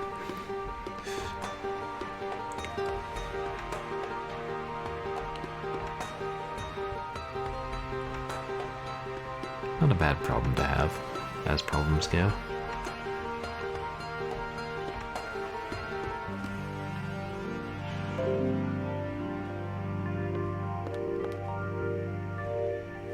Right. Star 8 boomerang.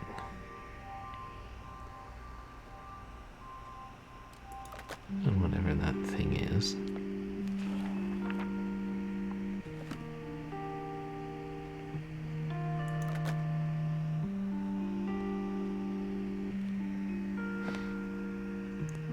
We don't have a flashlight, do we? Nah. We're so damned intent on finding stars. It'll help us see the wall a bit better.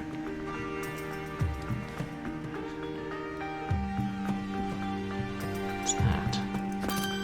Oh. That was the... Oh, that was a star, okay.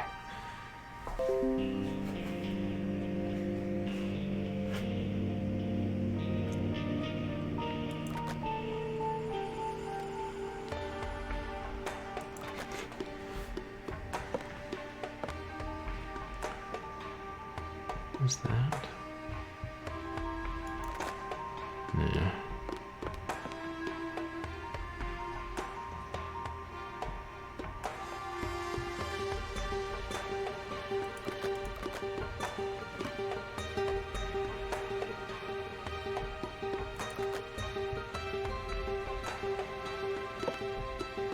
And how about that Dutch angle?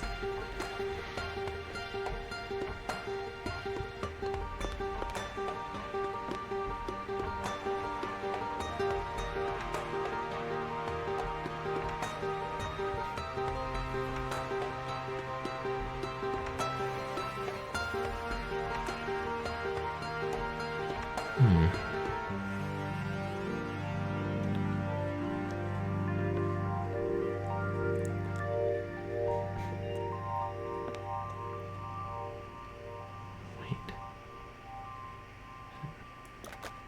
Yeah. It's just the arm of the lamp. And nothing more.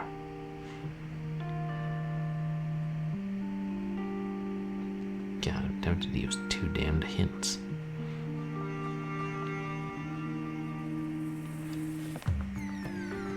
I mean, that's the thing, you have no idea how much longer the investigation will go, so...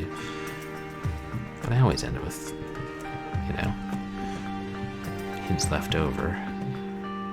So maybe on one of the ones from the last stream, so... Wait.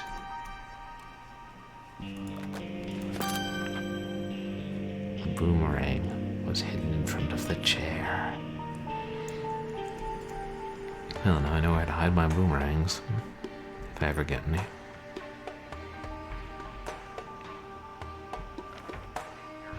Could that be? Hey, Dame Karen, welcome in. It's going alright, thanks. Making slow but sure progress. Got a couple of suspects, potentially. How's your night going?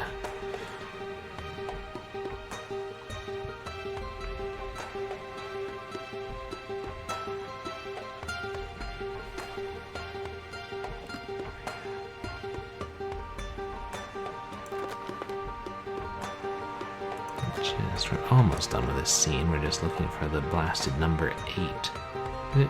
Yeah, 8. Ader's gonna 8.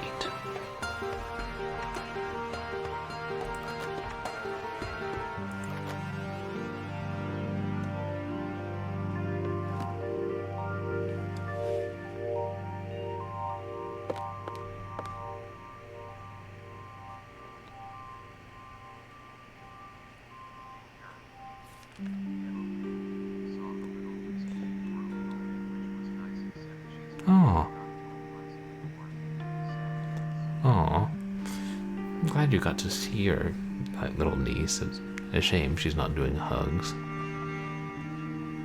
I believe phase she grows out of.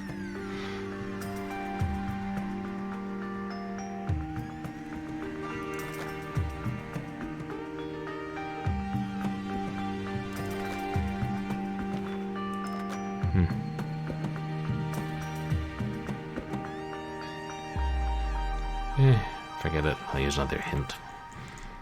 I'm reckless like that. Also in the fact that I've yet to crash a car.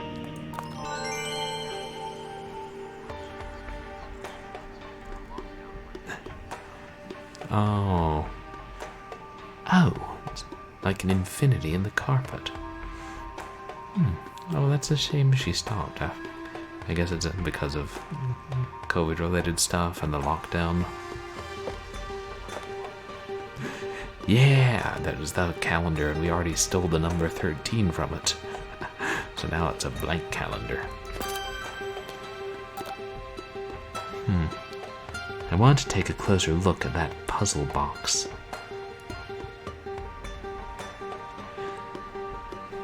The Hellraiser time we've all been waiting for. This is a grisly-looking item. It's locked. Maybe putting the pieces back in place will open it. I'd like to know what Smythe would keep in a box like this.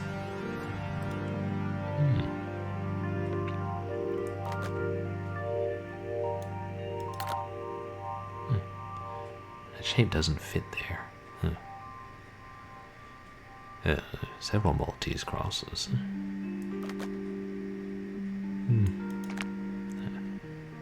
Rome.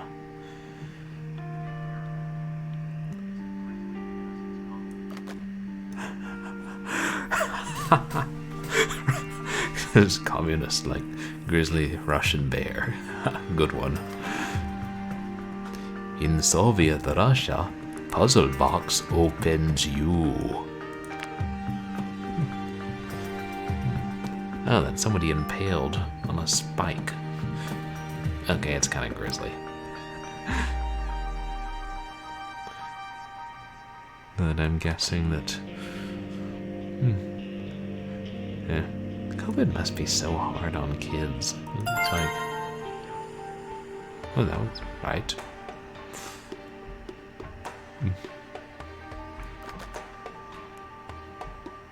Especially having to go into lockdown over again.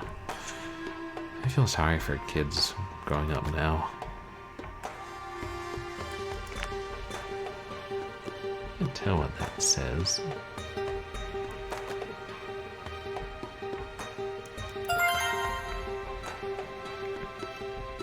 I wonder who that is. These are probably...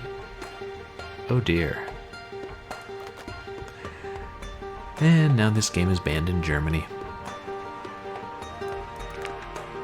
To be fair, so's Doom. Or it was.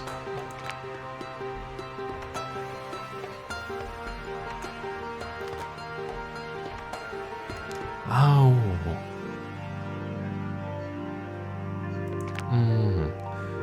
Wow, that's so rough. Like, she's only 2. Only knowing, world with COVID. And I hope the older one gets used to going back to real school. Cambodia. Hungary.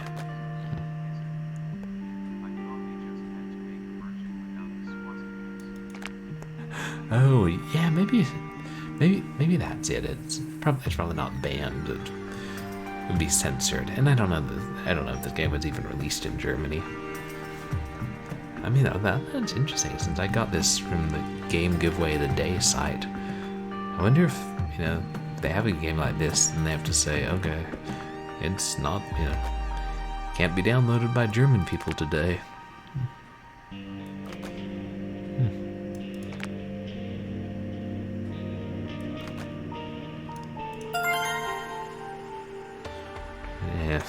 I think if I were a kid, I would be crazy to go back to school. They made a version of the movie Indiana Jones without swastikas? Or a video game?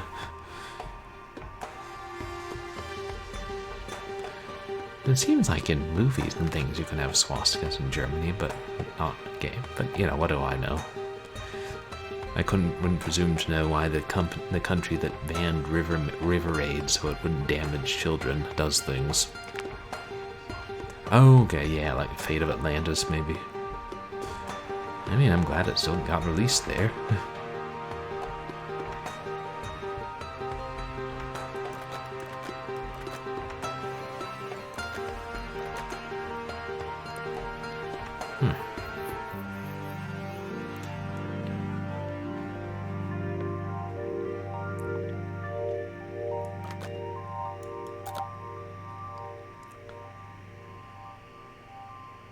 That piece is stuck. It must belong in that spot.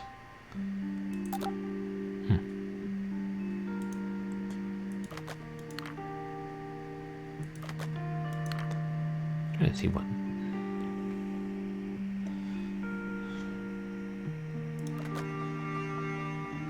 What am I supposed to do now?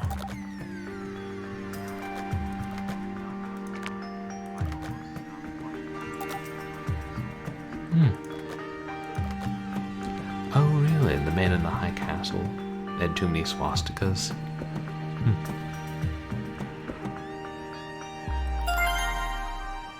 Oh, the noise tells us if it's in the right place. And then we can't move it. That's good.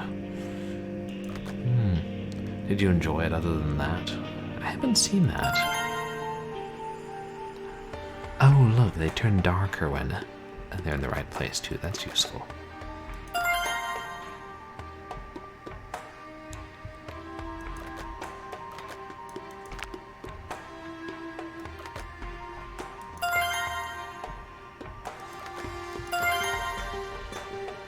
Is that everything? Yeah, that crosses.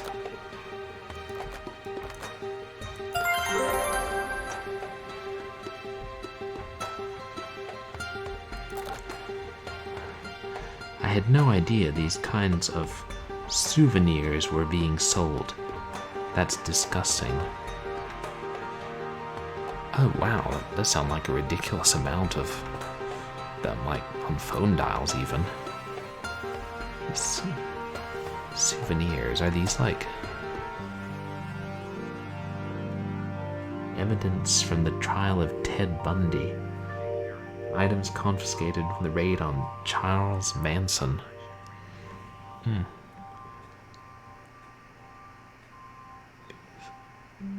Something from Jeffrey Dahmer.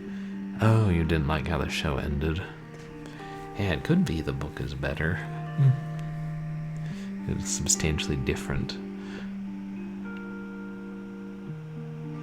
Chloroform cloth used by Dr. Death, John Simmons. John Wayne Gacy. Okay, so these are things from actual serial killers. Mr. Smythe is a touch disturbed. Yeah, he wasn't kidding when he said true crime was his passion. Here it is, Dr. Frederick's card. Do make me sound as dangerous as possible. I'll be watching for you, Detective Boxer, in the papers. Dr. Lyle Frederick.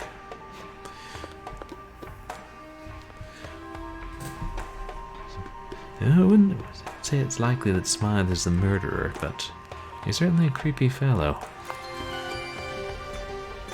True crime hobbyist with a gruesome and highly intelligent disposition. Mentally, he could be the copycat killer, but is he physically capable?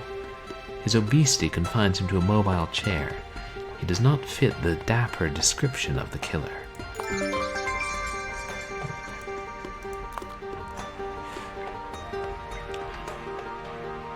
I guess Lenten Void, or Lemon Void, was the other name we got from the bookseller.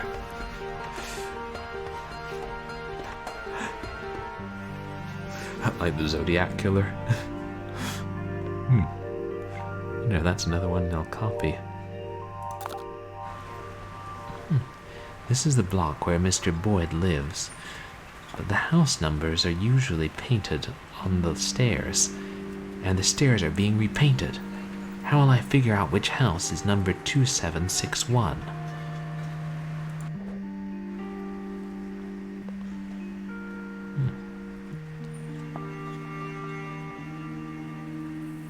Is that creepy ghostly shape staring at me? Okay. It's probably just painted on the bricks, but it's still creepy. Like a deranged gingerbread man. Oh, the Zodiac Killer was the one who wanted to be famous in the papers. That probably is right, but that's the one who was never caught, right? Or not yet. I don't know. I got the night. Was it Night Stalker?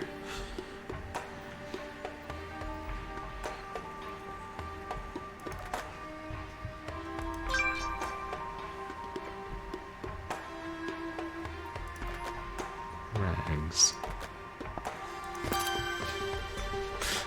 A mess in the icebox. Old rags.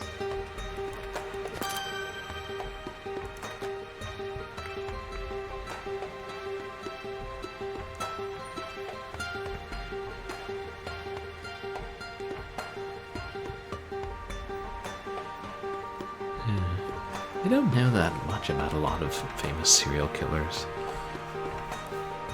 I don't know why. I've always preferred fiction, both horror and mystery. Even though I know it is a fascinating subject.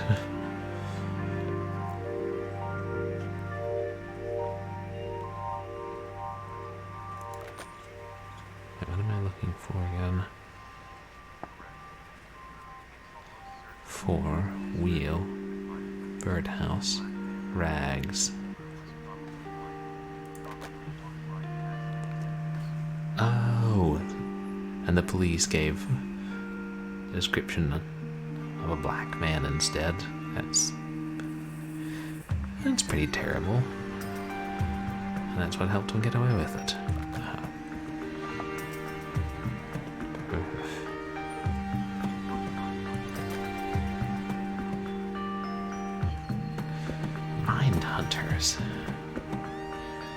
I think I watched a couple episodes of that with my roommates. That might have been the one I was trying to remember the name of. And they also have one. Is it a fiction show? They also had Son of Sam in one episode. Maybe another show I'm thinking of. Oh, a rag. Nope, that's...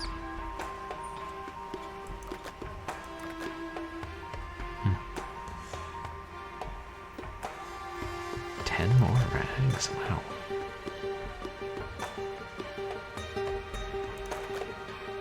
Oh, back. Oh, okay. Multiple areas, got it.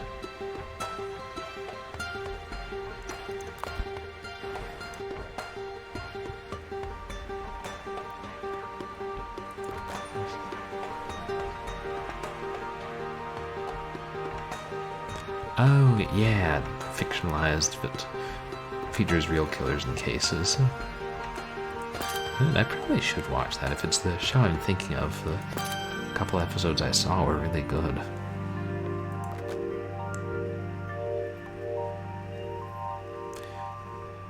I should watch more contemporary television anyway.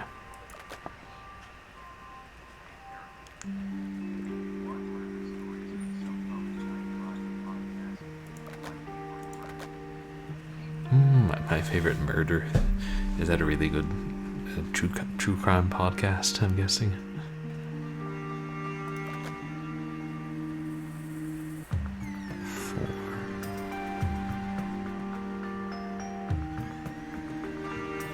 Glove.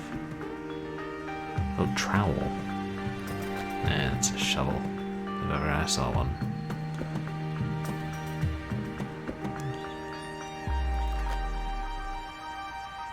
Those spackle knives, whatever they're called.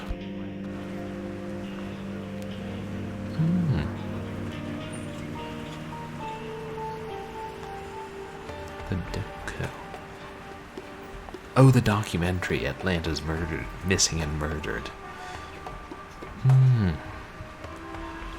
Well, thanks. That sounds interesting. And then, yeah, that would give me more context. Yeah, thanks for suggesting that. I should add that to my list of things to see.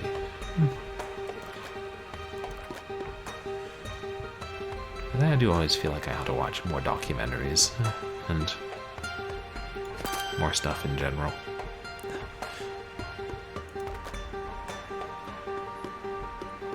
What's that? Oh, a paint roller.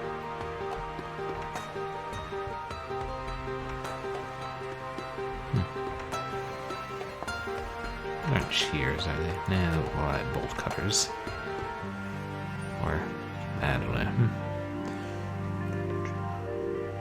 Paint can. Leaf. Sponge.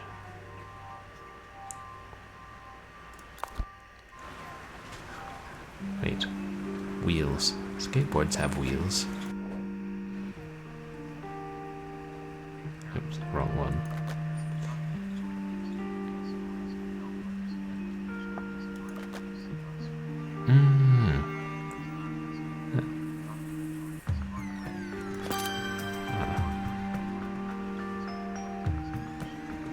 Yeah, I bet it's pretty disturbing to watch, but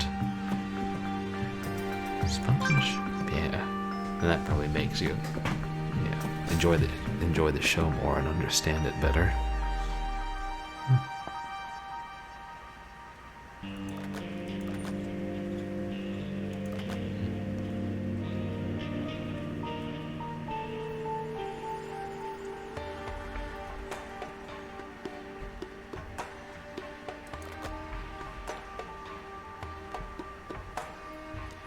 Oh, there's a rag.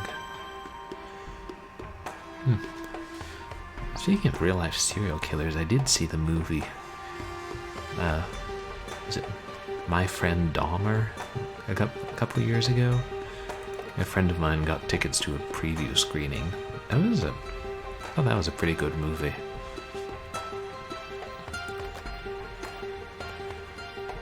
Yeah, disturbing, but is that the one? Yeah, I think.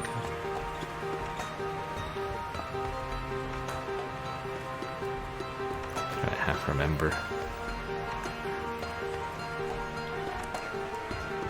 It was. I don't remember who it starred, other than that. One of the stars was it was about Jeffrey Dahmer in high school, and the guy who played Jeffrey Dahmer was had recently started a Disney Channel show. And why am I blanking on his name? Yeah, I know, it's the thing with some of the real stuff, it's not easy to stomach. Wheels.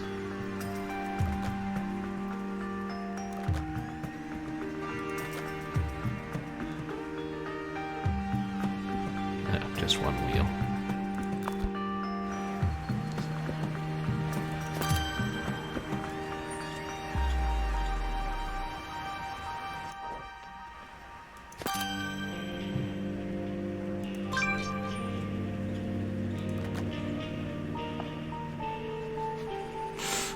I think that's a hose, but my first thought was, wow, that's a really well-clothed stinger.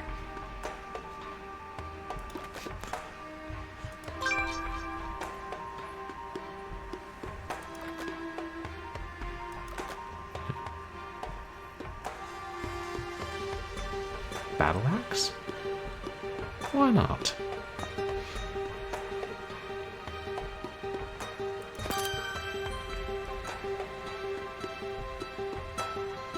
What's that? Oh, toucan.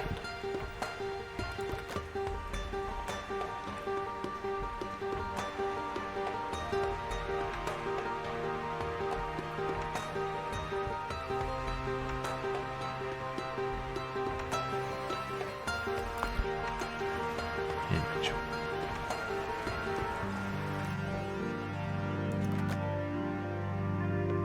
So,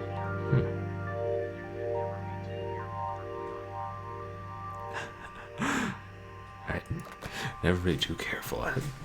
Yeah, everybody should have a battle axe outside their house. Just in case, somebody wants to rob you, and then they can walk up to your front door, see the battle axe, grab it, and use it to kill you. The plan's still a work in progress for, battle axe home defense.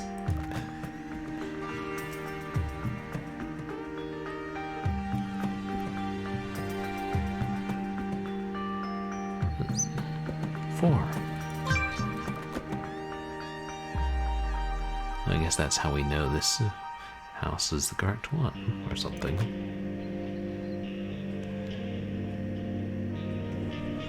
So, leaf, a paint can, a trowel, a birdhouse. Yeah, keeping it inside. That's what I would do too. Oh, there's a rag.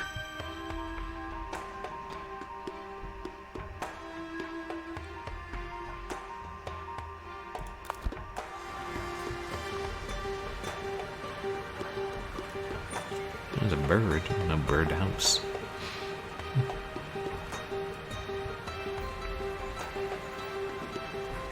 Which ones? Have we looked at all 6 yet?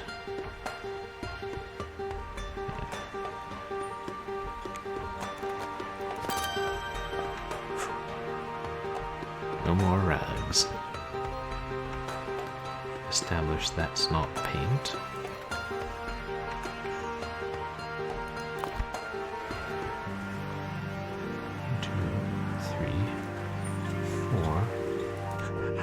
I know, that's... Wait a second, I think I just thought.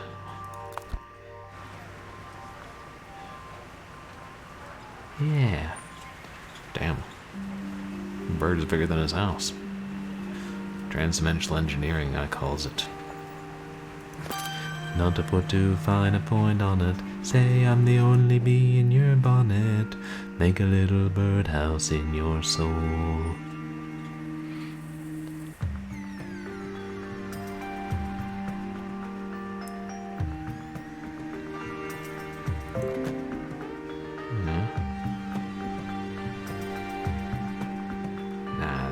be a leaf here somewhere.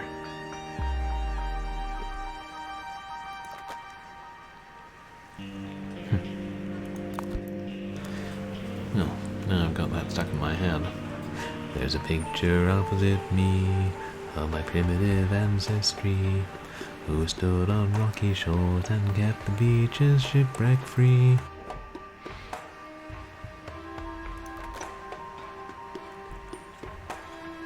And that's enough of that.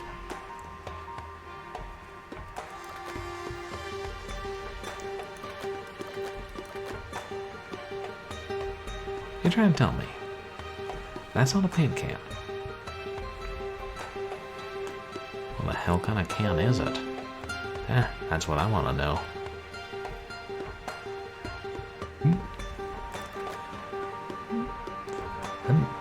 Oh, did it have...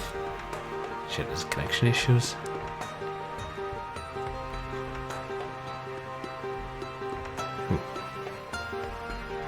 Oh, thank goodness. Hopefully that's nothing serious or nothing recurring. Especially since I rebooted before I started the stream.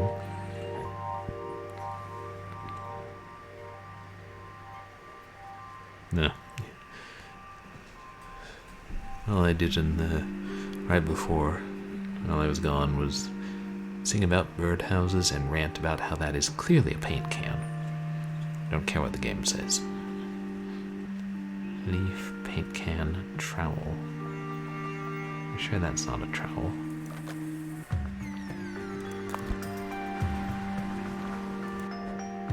Wait, no, that was the one.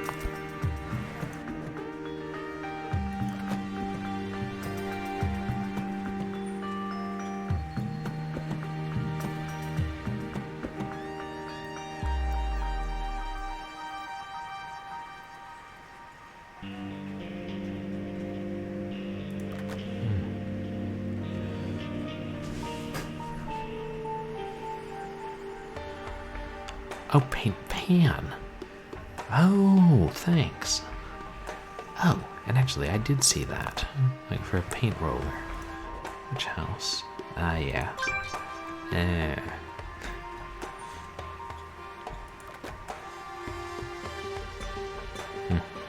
Apparently it's easier when you're looking for the correct thing.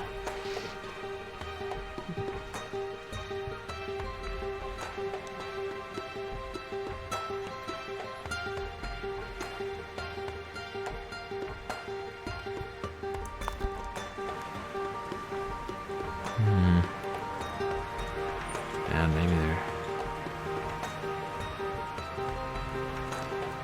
You want leaves? I got plenty of leaves right here.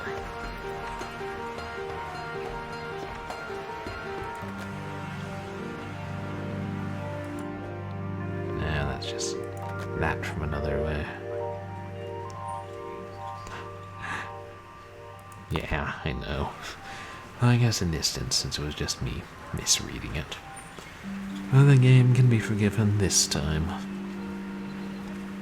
If they make me rearrange 12 CDs again, the game cannot be forgiven.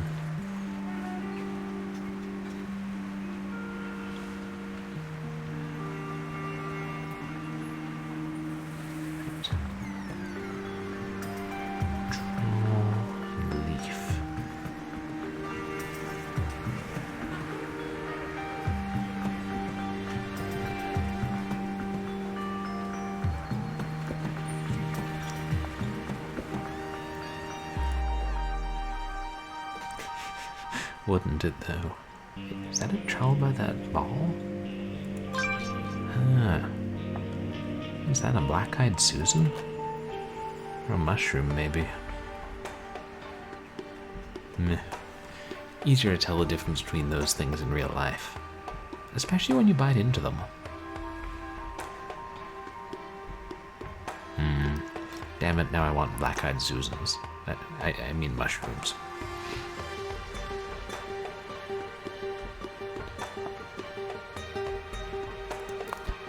Okay, we'll use a hint, shall we?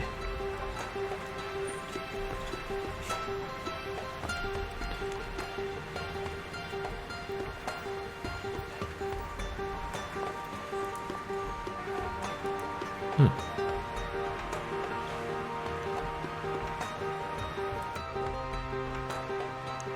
decent of the game not to let us waste our hint. Collect all the items you need to clear the new paint off the steps to find Lemon Boyd's apartment, 2761.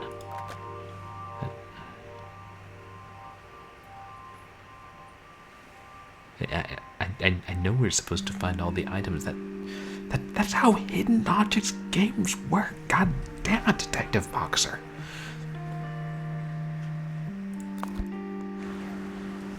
It's like saying, "Help, I need help in Doom." And you buy a strategy guide, and the strategy guide says, "Shoot the monsters until they die before they chew you to pieces." Oh, okay, now I understand. I didn't dial a 1-900 number for that hint.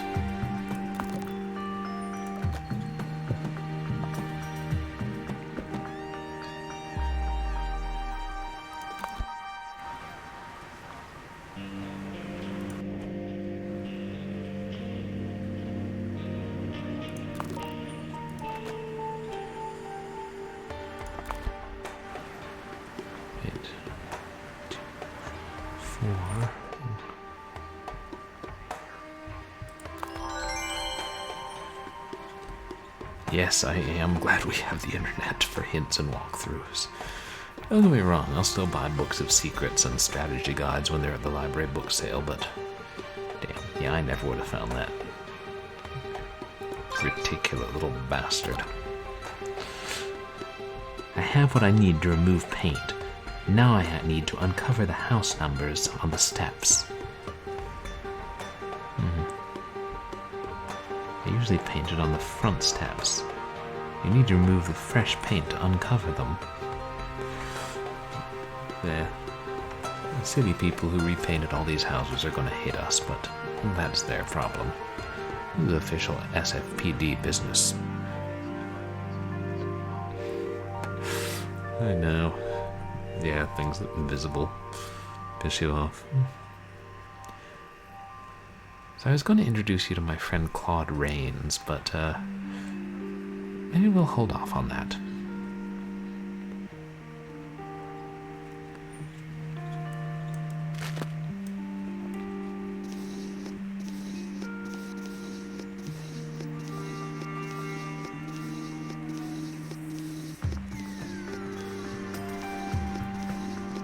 Ah, 2769.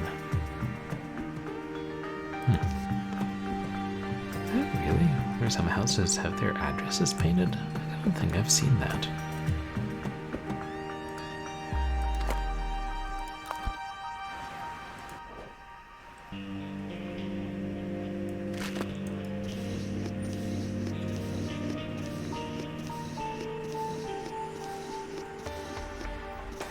Two 721.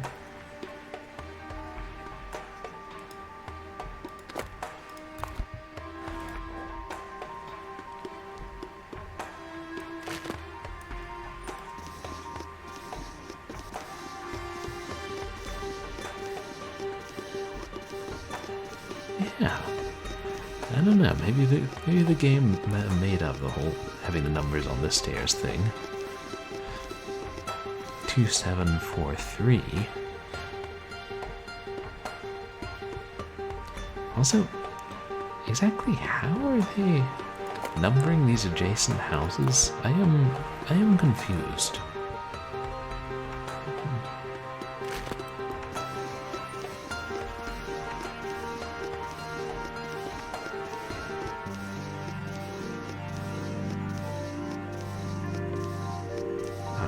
2761. Hey.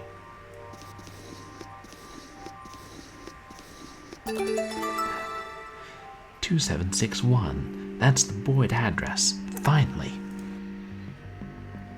Ooh, cutscene. Detective Boxer, SFPD. I want to ask you some questions. May I come in? Do you have a warrant? If not, we can talk right here. All right. You bought a book at Murder on Market called The Case File of H.H. Holmes. You tracked me down for that? We're speaking with people who've shown an interest in Holmes. Can you tell me where you were last night? Me? What the? Oh, geez, this is... Look, I was here at home with my father, with my partner, Rick. I'm usually at home. I work here. I'm a writer.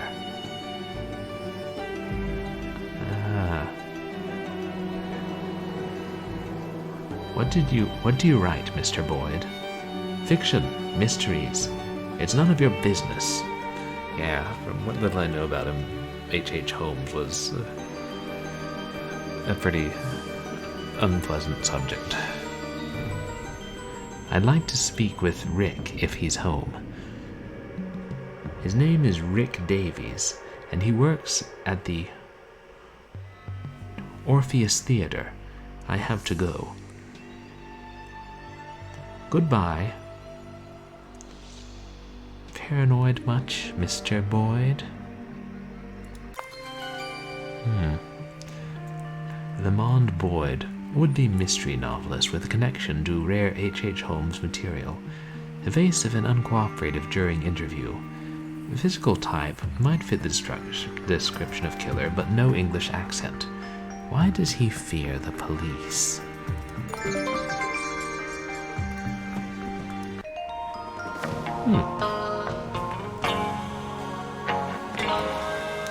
What's this section? I'll continue just a little more. Investigation 5. Tied with a bow. Orpheum Theater. I'm on to speak to Rick Davies and see if he confirms Boyd's alibi. And the sooner the better, so they don't have time to work it out. We've been spending almost all our time as Lindsay in this game. Little Black Lies, it was more balanced between her and Claire.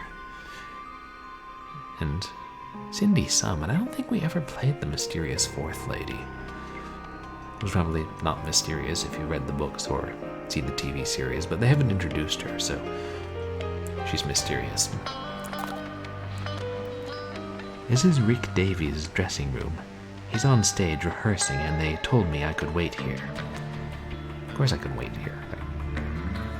I'm SFPD. I can wait wherever I please.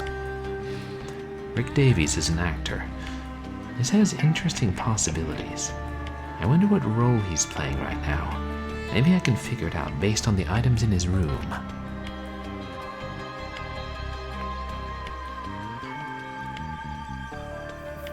Costume pieces. Binoculars, bracelet, fedora, trophy cup, wire cutters, skull, snail. Fedora. I mean, I knew it was a hat. Dolls, paper fan, bow, giraffe, dolphin.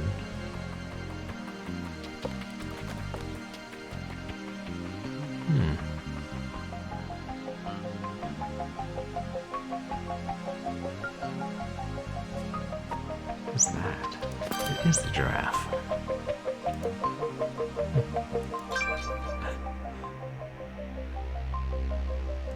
Oh, we have to put the piece of the costume on the mannequin, I suppose. Oh, Richard II. The mustache looks too dark.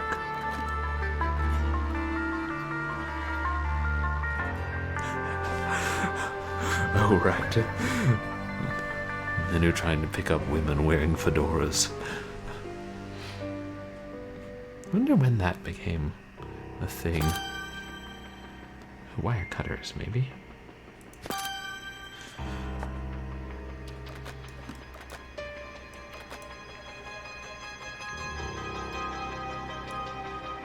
Man, if the costume designer could see his dressing room.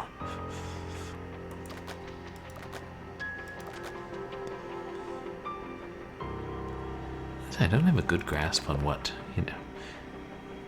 makes a fedora different from other hats. And what defines it, as opposed to all those other kind of hats. What is this thing?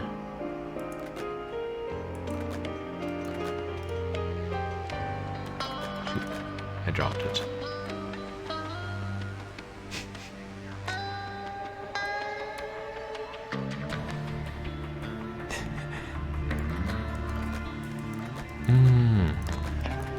I think the game was published in 2007, first on CD-ROM and then released on the Big Fish website. Nah, I know you mean the game as in the book. Maybe I wonder if it described the hat specifically.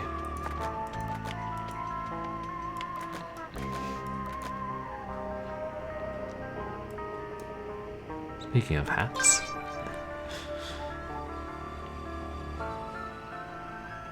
dolphin.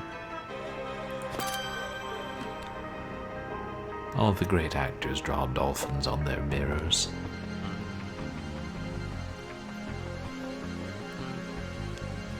This guy's a pet turtle. I like him more and more.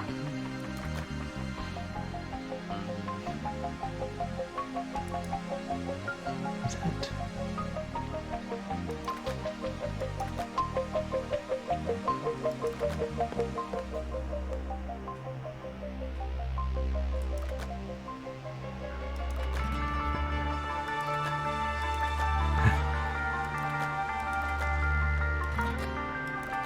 No, I haven't either.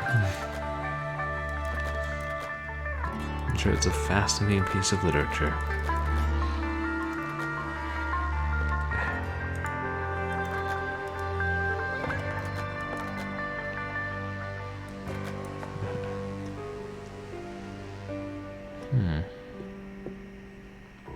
Hey, did we try and put this on there? We did. I like him because he has a pet turtle. Then he just lets it wander around his dressing room. True. I guess I should specify. No, I really don't like him for the crimes,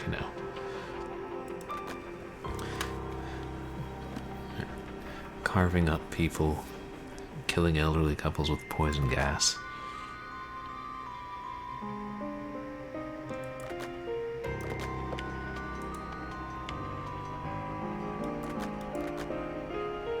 Is that a snail?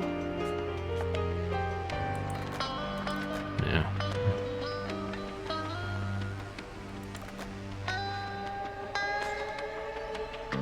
Oh, the bow.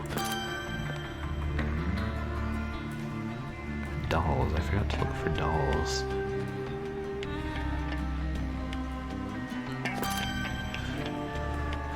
When you see a guy click on lots of random objects, you can bet that he's doing it to find a doll.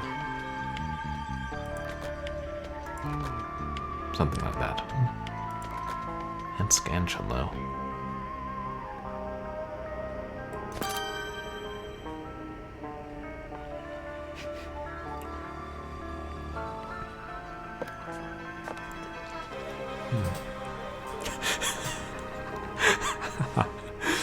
People who like turtles can be murderers too. It would certainly be an eye-catching title. Oh wait, are those pantaloons or something? No.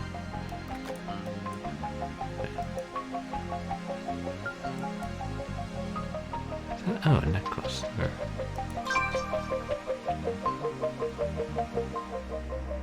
Perhaps he's playing Richard II.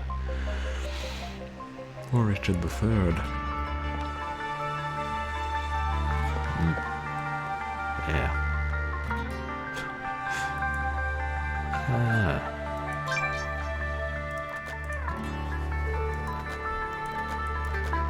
That reminds me. You were working on a NaNoWriMo novel, weren't you? How did that go? Or how is that going?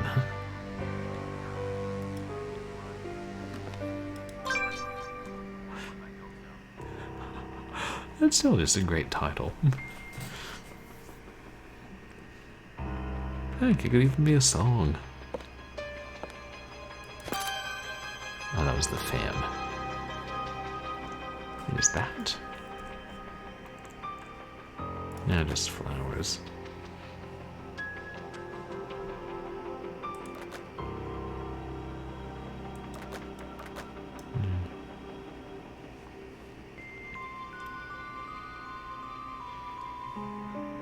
The coffee is still steaming. Someone was in this room recently.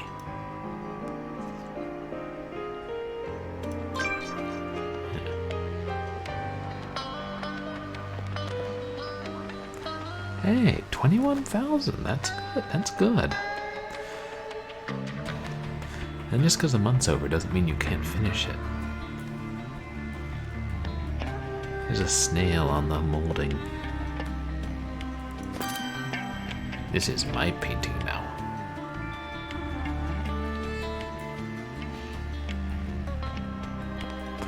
Yeah. I want to see the spin-off where Detective Boxer walks into like an antique store and it's like, and this is evidence, and this is evidence, and do you happen to have 13 dessert forks? Because those are evidence. And the people who run the antique store are like, please leave, detective. Please solve crime somewhere else.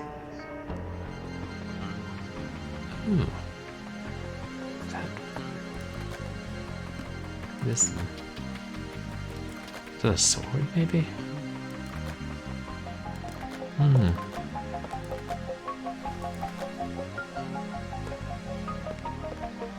Yeah, if they're not doing planning, that's... You know, that makes it a lot easier when I ride. Hey, on the bright side, now that the deadline is passed, I mean, there's not much of a rush, so maybe that makes it less stressful. Of course, for me, that would sometimes mean, oh, maybe it'll never get done. Nah, he won't. The mannequin will not take the sword.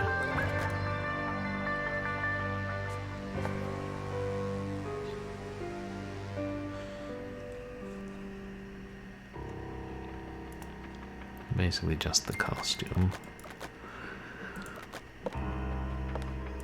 In fact, literally just the costume.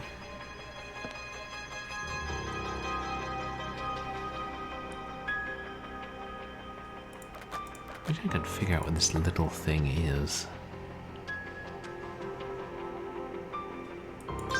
Oh, okay. It had to go around his throat after the necklace. I'm not up on Elizabethan dress.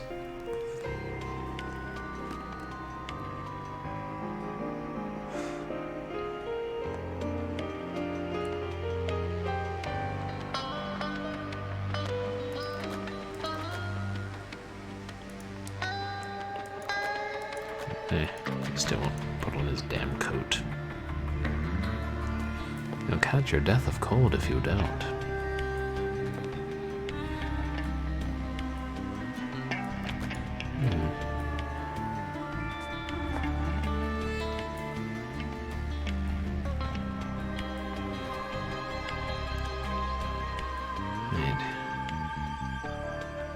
Wait a second there. If he is playing Richard III.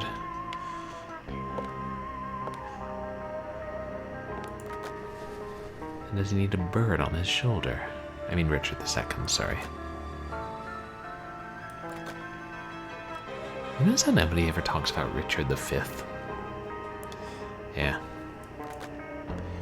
Maybe that's what's wrong with this country. By this country, I mean England. Oh right, the skull. And the bracelet. Which I find after all those giant skulls and all the other scenes, we have a tiny and subtle skull. Exactly. That's basically what it is. Play suit and leggings. Hey, even mannequins can catch their death.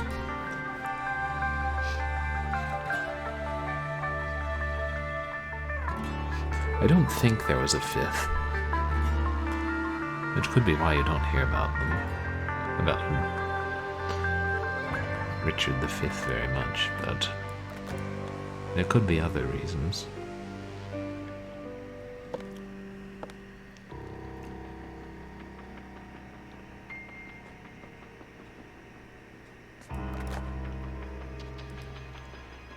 Is that a crown?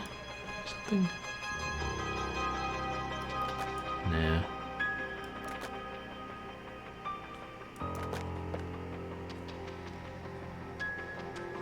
What else could conceivably be?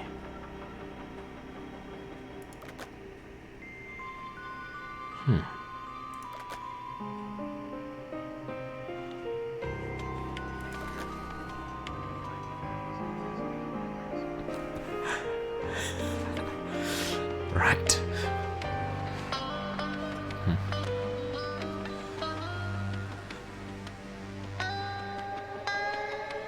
You know, like you get all those Henrys, and you know, a few Edwards, a few Georges, a few Jameses, well. I guess it depends on where you are. Is it a garter? No. Oh no, again.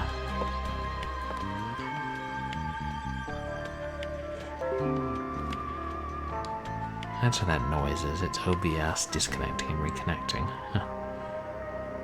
Hopefully it's fine now. Sorry about that, chaps. What is with the damn computer?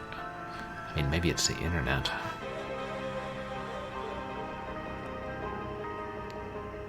So I'm hoping it's back now and you all can see me. What is it? Oh, right. Or like James, you know, there are an awful lot of Jameses, though, you know, if you live in Scotland, there are a few more than if you live in England. Oh, good. I'm glad we're back. Wait, where is the sword, or whatever it was?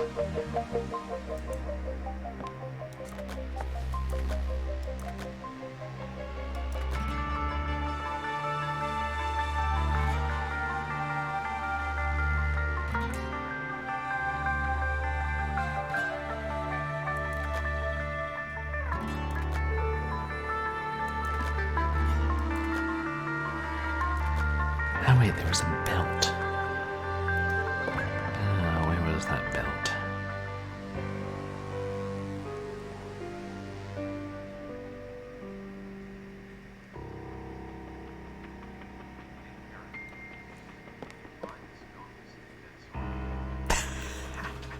Yeah.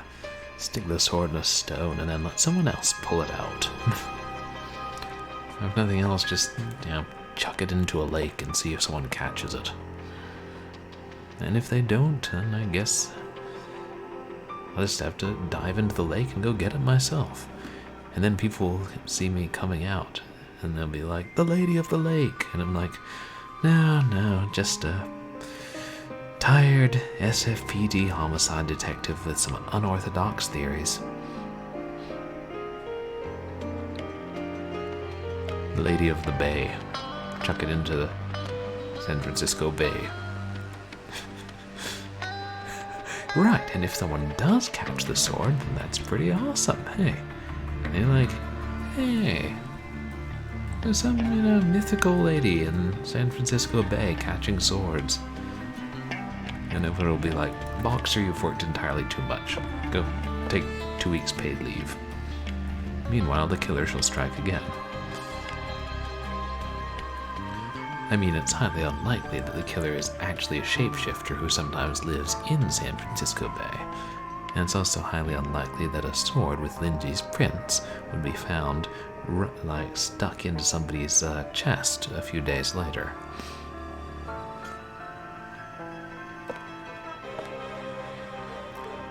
Which would leave the other ladies to prove her innocence.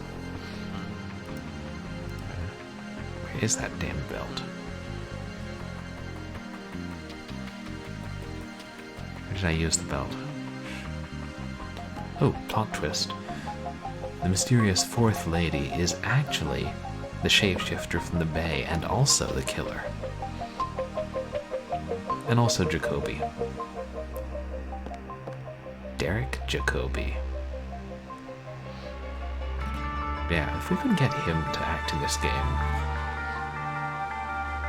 I'd play it. Oh wait, I already am playing it. What am I on about? Yeah, I'm like, sorry guys, we're playing a perfectly ordinary murder mystery and David's gotta make it weird. Let's not say weird, let's say otherworldly.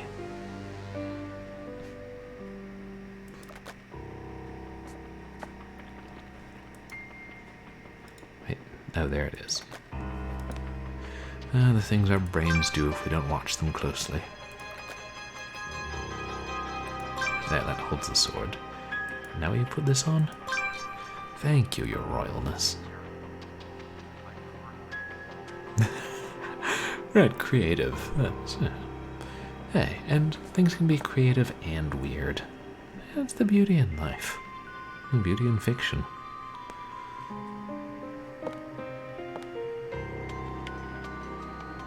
Beauty in, does this guy need a fake mustache?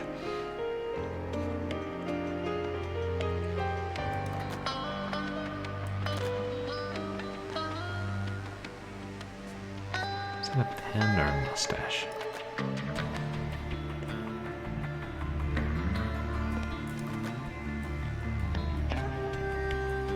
Do we also need a bracelet?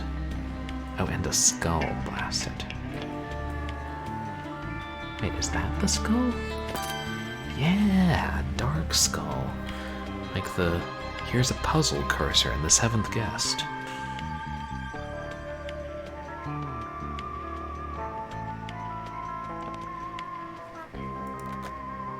Best game ever, as Die Forever says.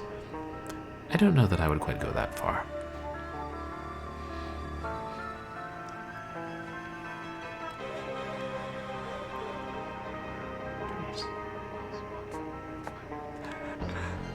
Oh, thanks. No, it was just luck, and having gone over everywhere so often. And, I don't know, maybe being zoomed in to 5x helps a little bit too.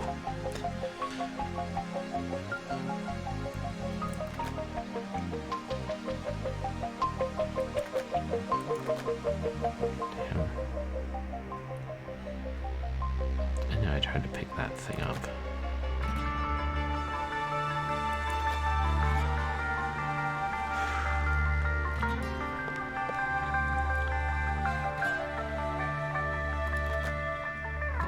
If I can find a bracelet, I'll use a hint for the costume piece, or vice versa.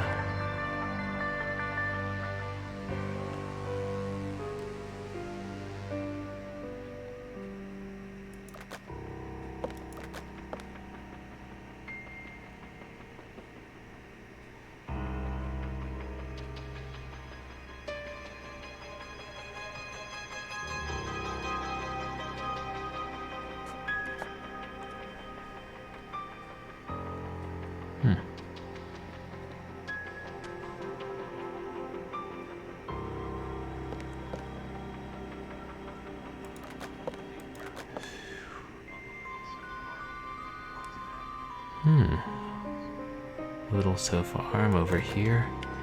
I think so, or pants.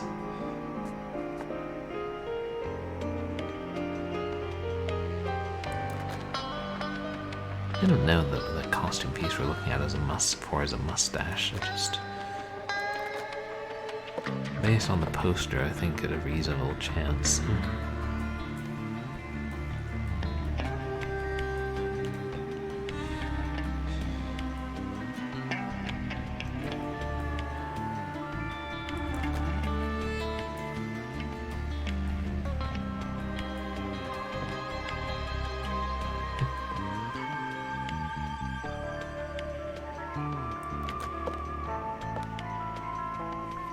I think I already tried that.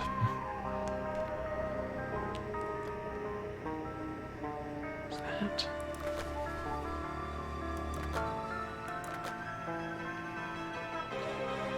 This looks like a set of opera glasses.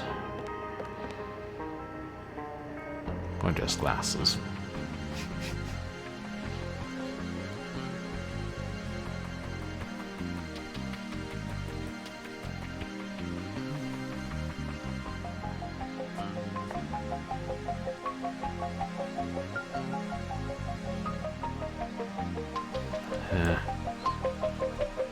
There's nothing for it. We have to use a hint.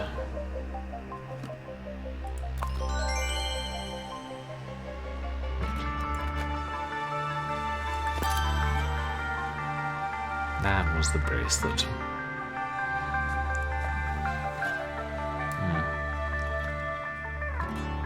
Still one more.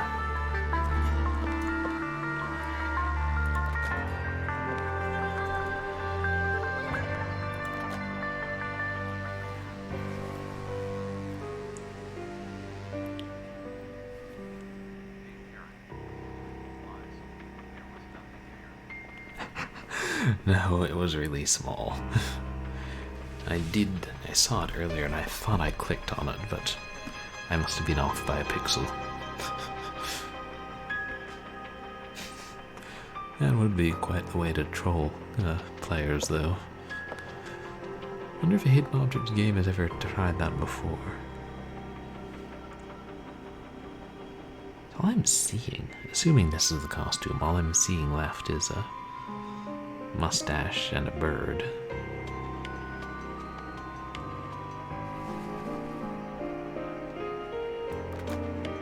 And this stupid little quail won't move his feathery ass, so we can only assume he's not part of the costume.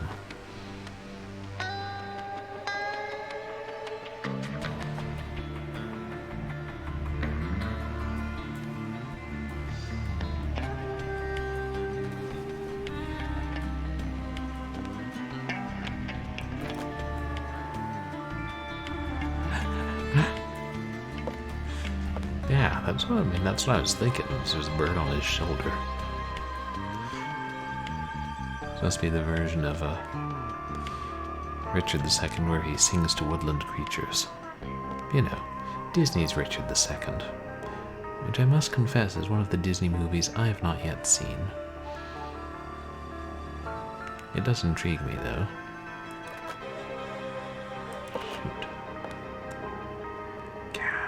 I'm at a loss. I should probably use another hint. And then with the understanding I may get stuck later, but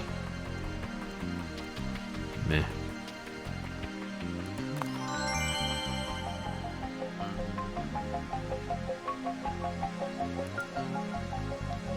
Shoes.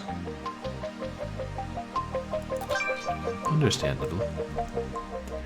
The costume is for Richard II. Or is it the third? Richard III. That must be Rick's current character.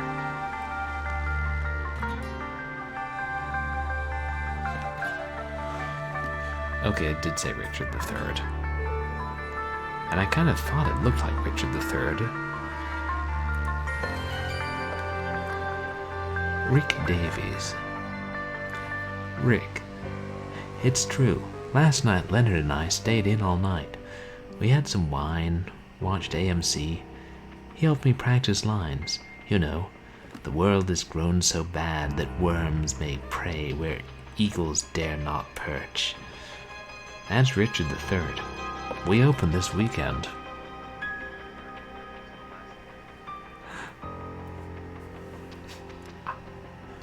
Oh.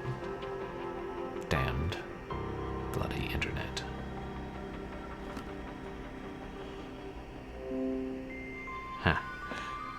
And we're back. I don't know what the problem is tonight. I wonder if it's something with the game, but that doesn't make sense. Oh well. But Rick Davies says, it's true, last night Lamond and I stayed in all night.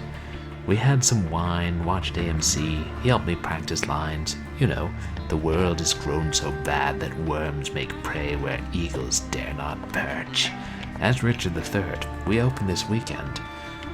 The last piece were the shoes, which were hidden behind the base of the costume rack. Oh yeah, and it's Richard III, not Richard II. The poster is just a little hard to read on that point. Rick has access to partner Lamond Boyd's true crime book collection. As an actor, he could easily fake a British accent. That's assuming quite a bit right there. And don as a persona as the killer. No known motives, but merits further investigation. Yeah, let's get out of this room. Ooh, and let's take the box turtle with us. I know, it looked like second to me too, but he looks like Richard III. In the picture we usually see of him before he spent his time under a car park. And it said Richard III in the text, so. Someone said they delivered a letter for me, but there's been a birthday party in here. I'll have to clear this stuff away to find it. We're playing as Cindy again. Get along home, Cindy, Cindy.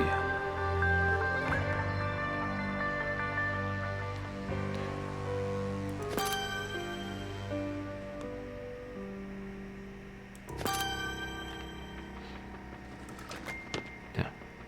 What has San Francisco Register do without us? Hire a janitor?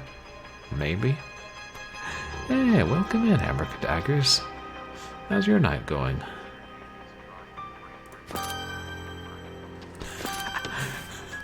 Yeah, plot twist. Richard III did it. He was a famous killer, and now he's imitating other famous killers since he got brought back to life. Possibly by the fourth member of the Women's Murder Club, who lives in San Francisco Bay. What's that? Banana bread. Or something.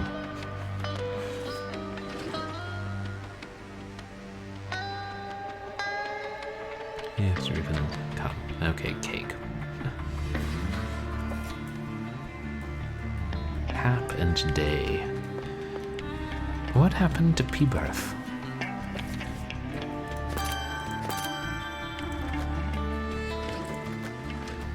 I swear these reporters throw parties like they're 5-year-olds. Yes, that was Richard III. They found his remains under a car park or a parking garage, something like that. Oh yeah. How's your day been going, Abracadaggers? I can't remember if I said that. By day, I mean... Yep, it's night.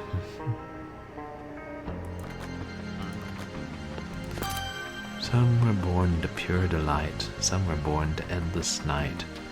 Some were born to ask why there's a boomerang on that coat hanger.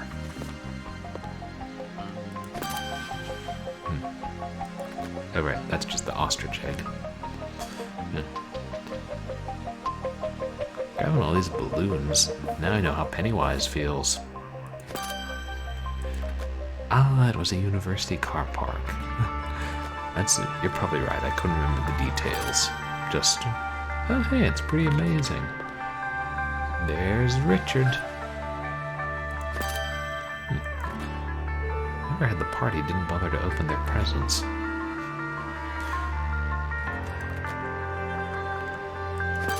Oh, I'm glad it was a good day, even if it was a long day. Daggers.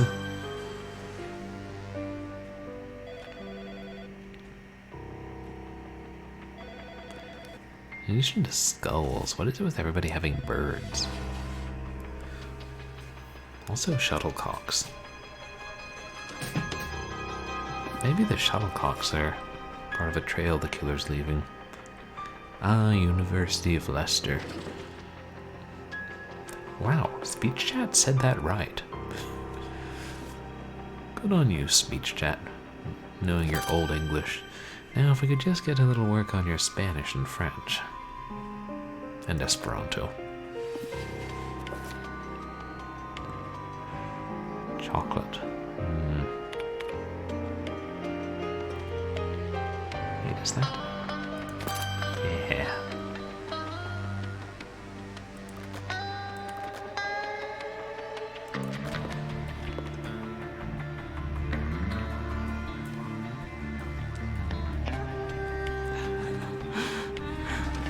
Brian, is that one of the voices? Is that one of the voices with a British accent?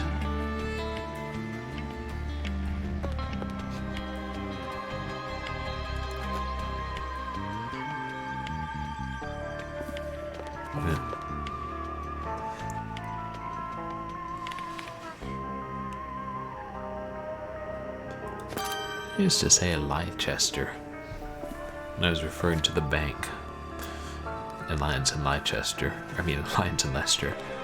But that was mostly just because I slipped up once and I was like, how long can I keep getting away with this before somebody corrects me? And probably correct me more if... Or probably would have corrected me eventually if we had Alliance in Leicester in the States. Okay, so Brian is the British TTS voice. Party hat? Yeah.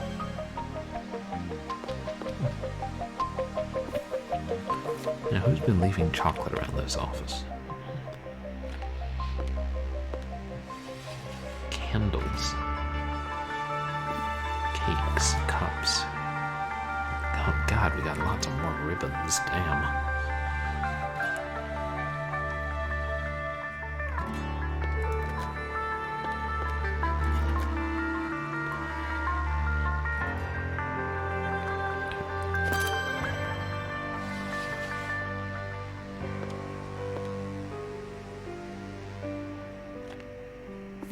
Is that one? Or is that cord for the computer, probably?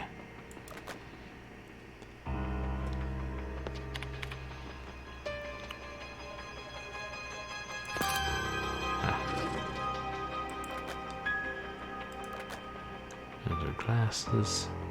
Oh, there's a ribbon.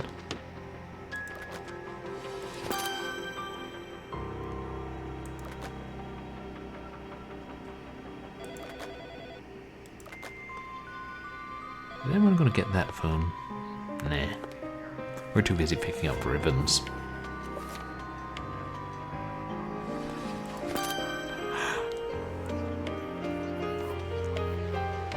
Oh. Oh, that's fun for your colleague's birthday. You hid chocolate around the office.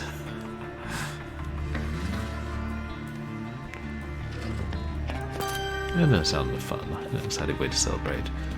Assuming it all gets found, and then it's not, 10 months later, there's one block of chocolate that nobody found, and someone's like, hey, why is this piece of chocolate here, and why are there mouse tooth marks in it?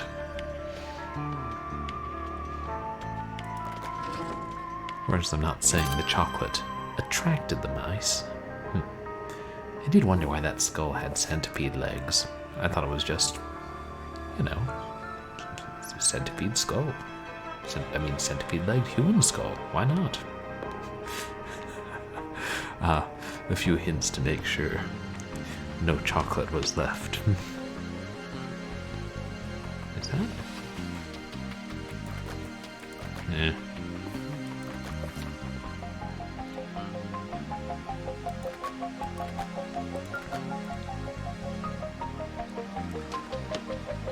Okay, what are we?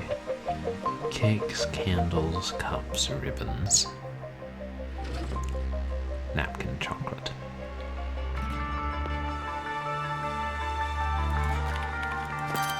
Yeah.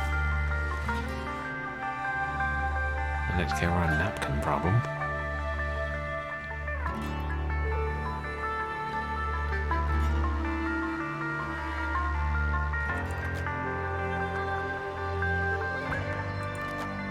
When I say cake, I wonder if they mean like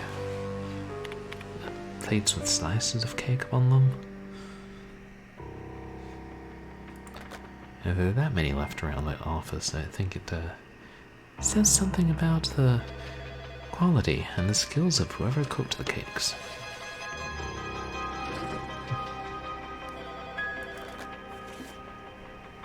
Wait, is that? Oh, that damned elephant behind the printer again. Gets you every time.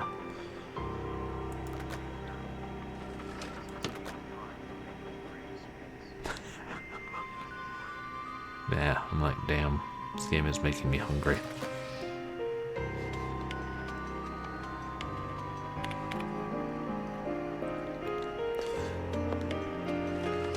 Hershey's is a proud sponsor of the Women's Murder Club, and so is James Patterson.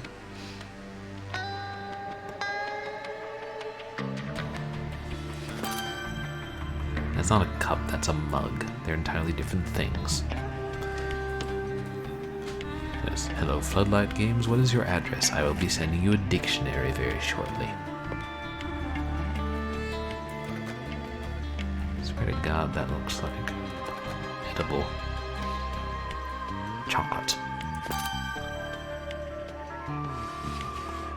I thought at first it was... I don't know what I thought.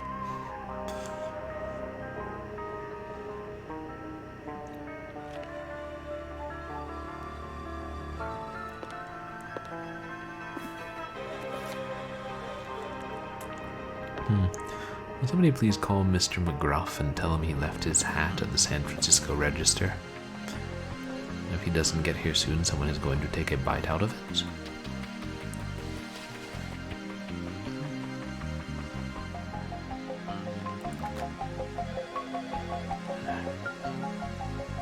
Wait, is that? Ah. Cake was in front of the ostrich egg. We never did ascertain why there's an ostrich egg in the window. You know those reporters. I'm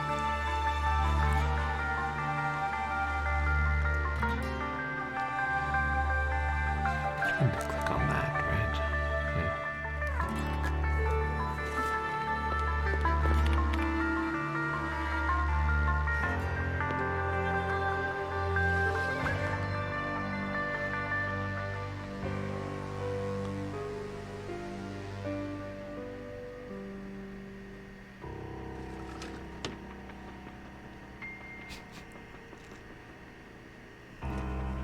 Maybe one of these days I'll get my hands on a, like, fossilized ostrich egg and just walk into the San Francisco Registrar's office and set it down and be like, hello, I believe this belongs here, and then walk out without offering any explanation.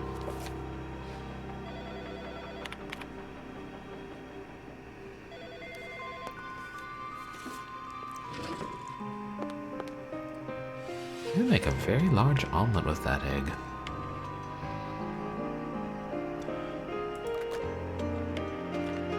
So what?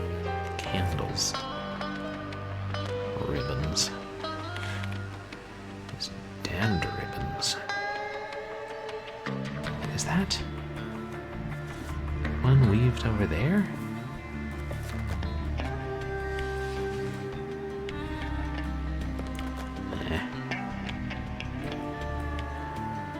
If I zoom in too much, then it's hard to see minor details. Or like, is that what I'm looking for?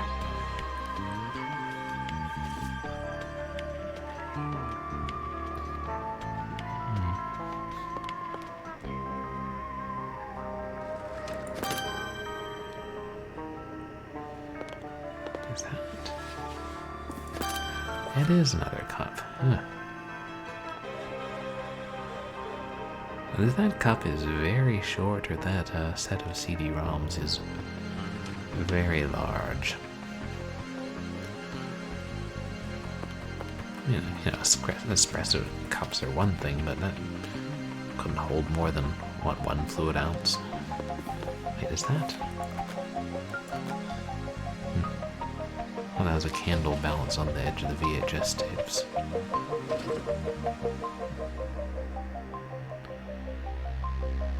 Just a cigarette lighter? Wait, those are candles. They're not pencils at all. And that's a ribbon.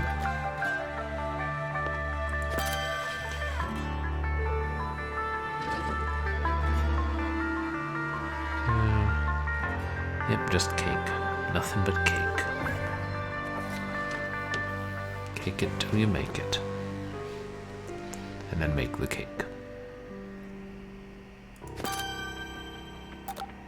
I swear that was a hat, not cake. I recognize the handwriting on that letter. Looks just like the notes the killer sent the police.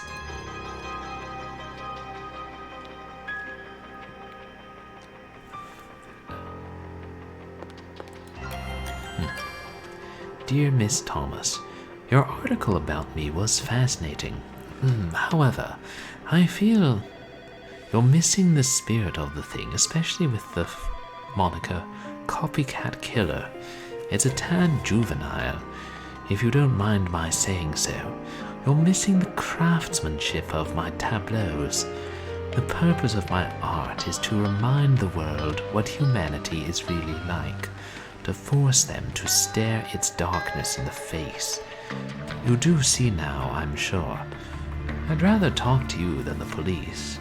If you sing my song, well, I will be the making of your career.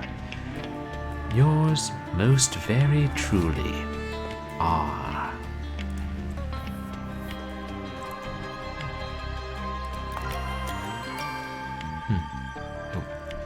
Here's a hint about the next one. If you are not too spaced out, you can extract the code. Maybe you can save a life. You will be at 6s and 7s trying. Let the games begin. SD3F and a bunch of other things. Letters and numbers. How can you solve a serious enigma catering solely to tormented fools? Read the next bit solemnly, friend, and look between our rank and fill for that code. Is this the new Rick? Who, the killer? Leaving his messages? R for Rickroll. Let's see. U 2 solemnly.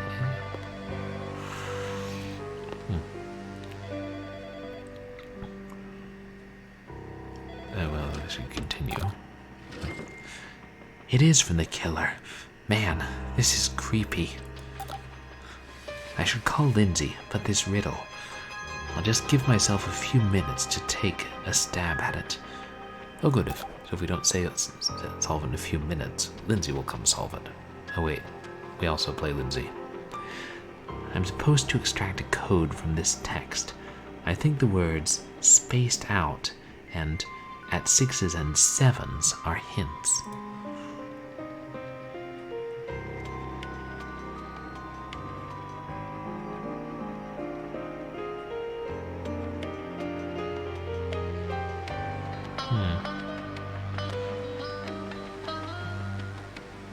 Collecting letters to move into the message area.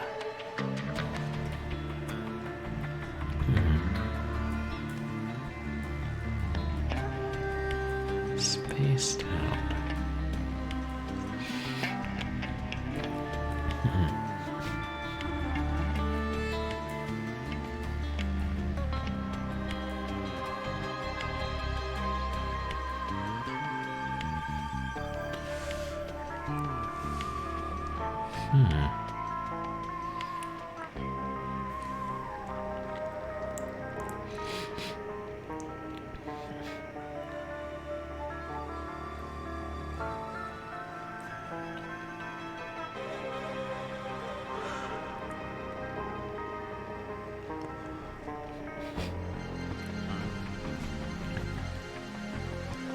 Spaced out. 6s and 7s.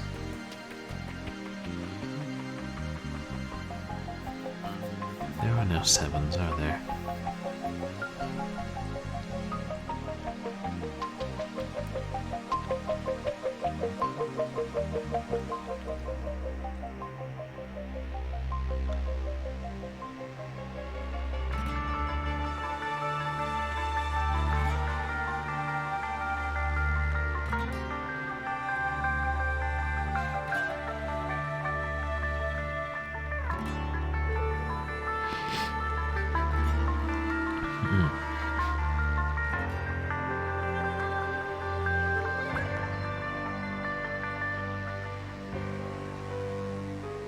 Something with the letters he's changed or omitted.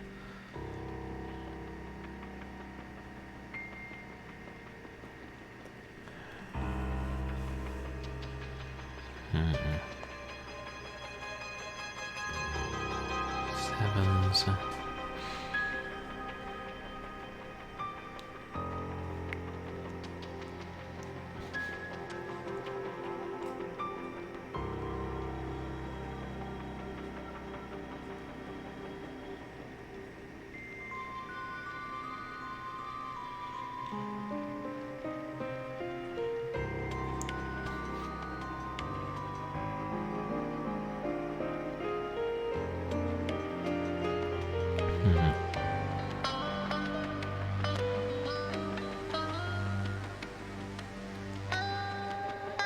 Solely two tormented fools.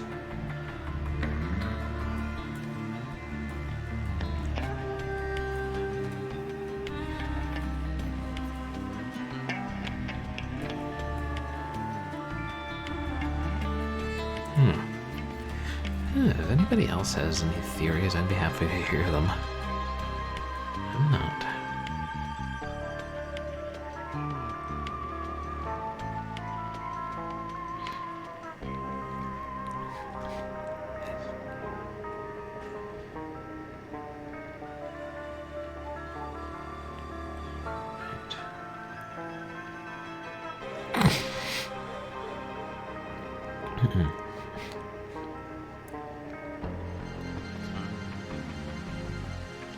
Spaced out. Sixes and sevens.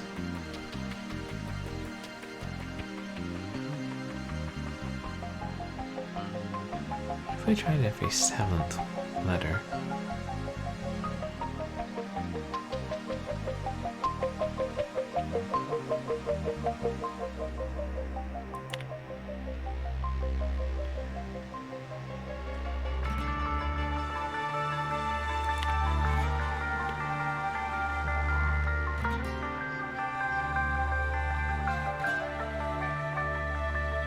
Yeah, that's a good thought. That was what I was kind of thinking. 1, 2, 3, 4, 5, 6, 7. 1, 2, 3, 4, 5, 6, 7. Yeah, that's why he emphasized sevens and spaced out. 1964. Oh, then maybe we should continue. 1, 2, 3, 4, 5, 6, 7. 2, 3, 4, 5, 6, 7. 1, 2, 3, 4, 5, 6, 7.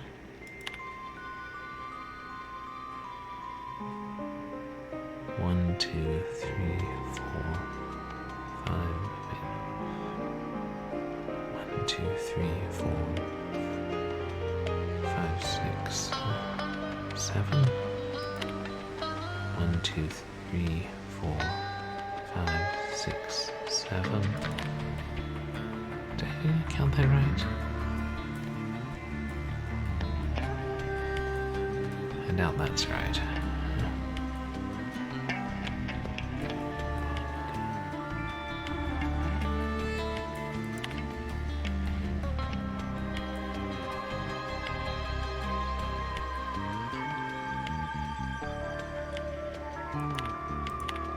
Oops.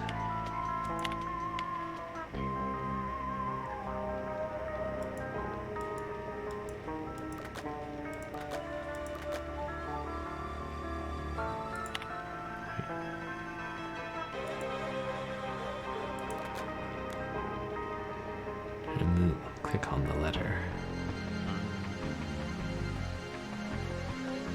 Oh, letter.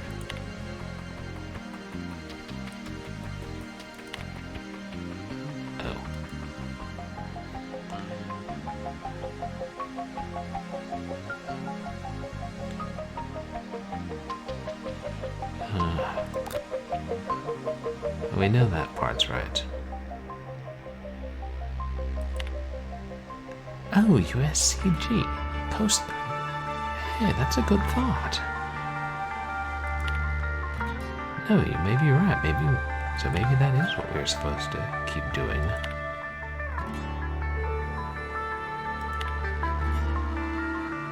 Yeah, because I was thinking it was something like that with the USS.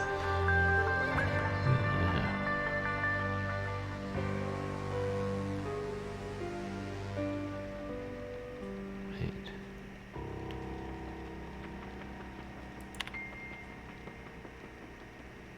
I think I counted wrong.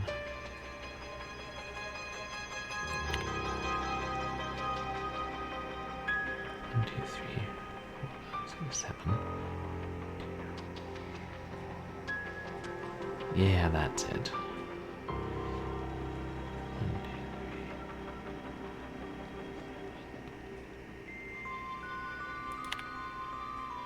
1, 2, 3, 4, 5, 6, 7.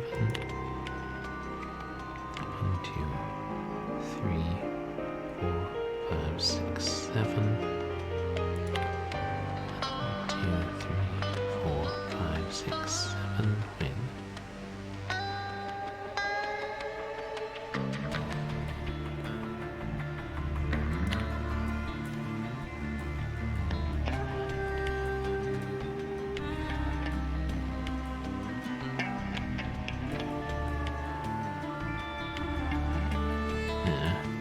Wait, no, that's counting wrong. 1, 2.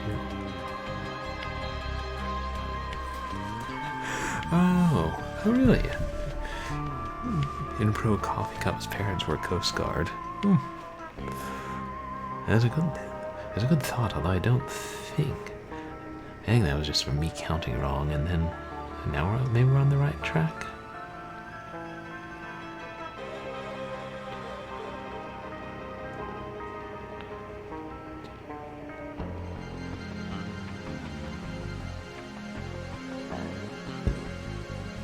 It would be the question mark, wouldn't it? Unless we're supposed to skip that.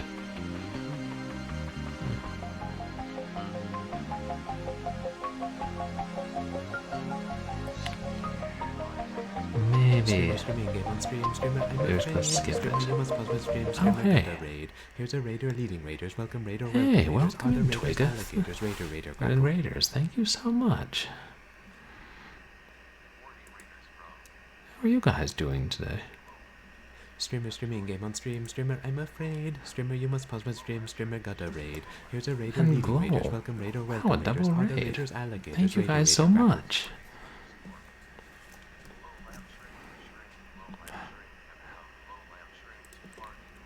Yes, I'm being followed. Welcome, by everybody. Twitch viewer.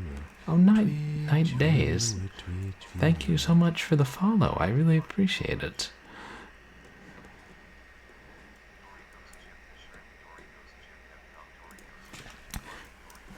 Wow, a double raid. That's really kind, you guys. Welcome in. What were you guys playing tonight?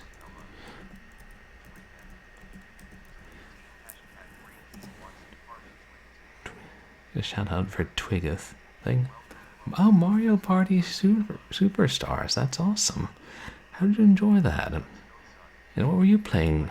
Glowl? Is it Glowl or Glowl?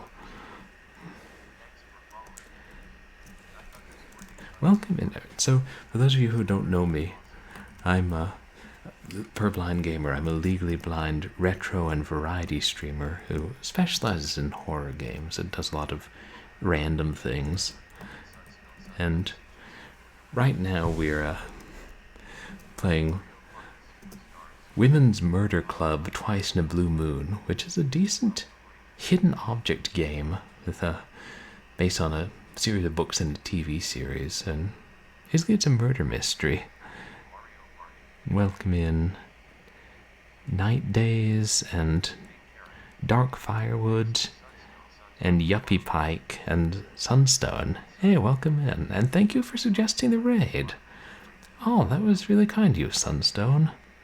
Thanks, and I appreciate that, Night Days. I'm glad you like the alert. Is Glow, okay. Yeah, and you guys should check out Sunstone Sun too, who's a recently affiliated streamer. She was a mod of a friend of mine, and I enjoy your streams. They're fun places to lurk. You're playing Pokemon today, right?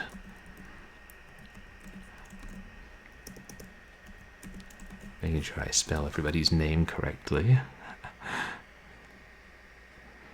Yeah, hope you all enjoyed your Mario Party stream.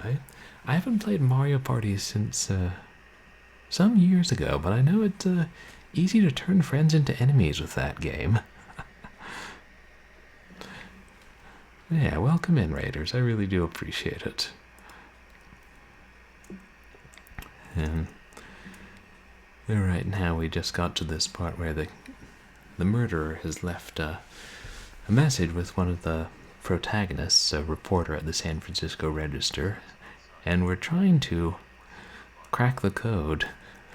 Yes, I've been followed by a Twitch viewer. Taco Sauce, thank you so much for the follow. I appreciate it. That's really kind of you. Huh. Yeah. I play a mixture of action games, adventure games, retro stuff. And right now we're trying to crack this code that the killer left us. We're thinking it's spaced. He says spaced out and sevens. So we think we're putting it in every 7th letter and seeing what we get. Hey, Dark Firewood. Thank you so much for coming in. I hope you have a good night. Oh yeah, 4 a.m. Oh, shit, that means it's probably 1 a.m. here. But I hope you get some rest, and yeah, it was great to see you. Great to have you here. A lot of my friends are on the East Coast too. I always say I'm going to start streaming earlier. Oh, for you, Taco Sauce, yes, please do head to bed and get some rest. Thank you so much for coming in, though, and thank you for the follow.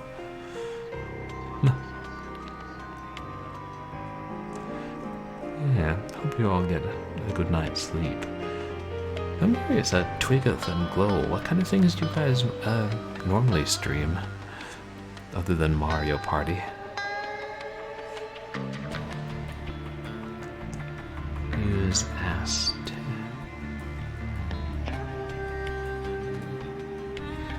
2, 3, 4, 5, 6, 7.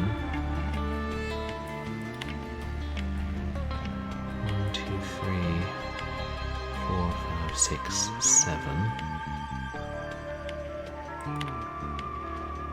1, 2, 3, 4, 5, 6, 7.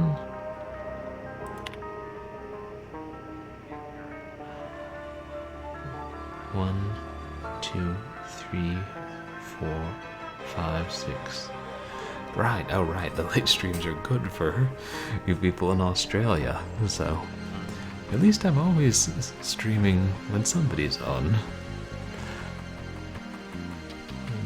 2, 3, 4, 5, 6, 7. Oh, a goal. I Triggeth does variety. End goal is a Pokemon. Oh, no worries. That's awesome. Do you do all the generations of Pokemon Glow, or mostly with the new Pokemon? Is it Pokemon Pearl and Emerald or something? I gave up trying to keep track of all the generations long ago. Pokemon Ice Platinum and Fire Roast. Yeah, I think that's what we're up to. Something like that. Pokemon Feldspar.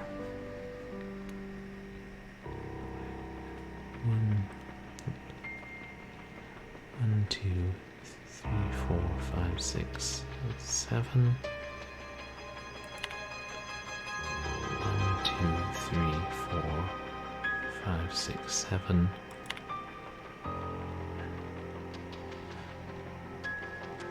1, 2, 3, 4, 5, 6, 7. 1, 2, 3, 4, 5, 6, 7.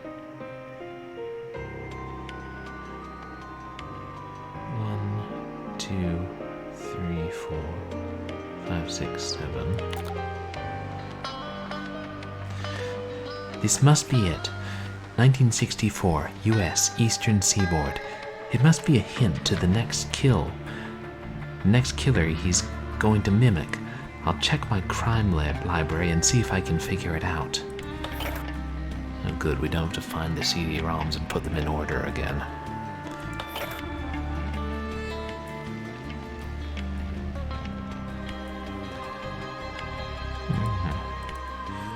Yes, a serial killer is patterning his crimes on murders of older serial killers, including Jack the Ripper and H.H. Holmes.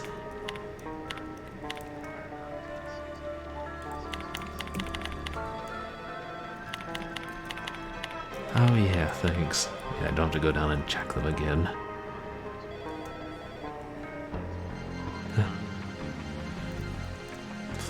Yeah, it is pretty broad, but hopefully it'll come up with something. Oh, The Boston Strangler, June 14th, 1962 to January 4th, 1964. Volume 2, CD 3.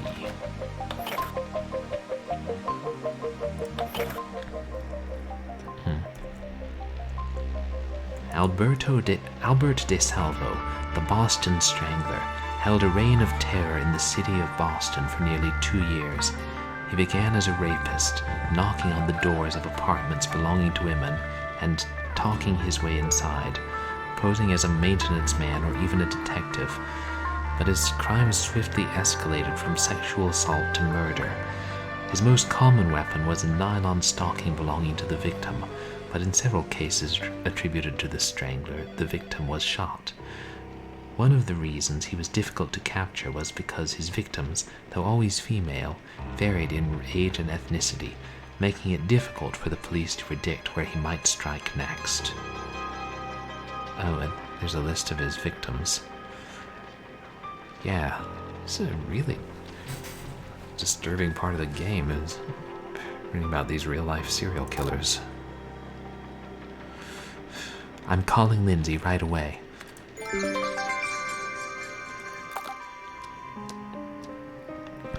Cindy says the copycat's next mimic is the Boston Strangler.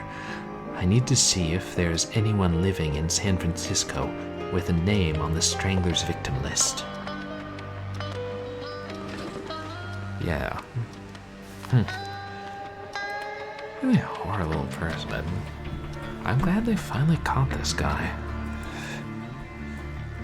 It was a long time ago.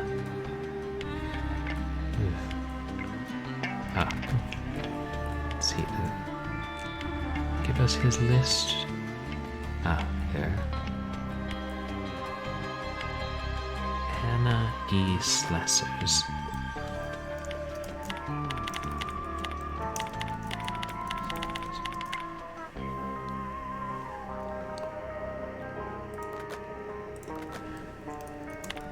Mary Mullen.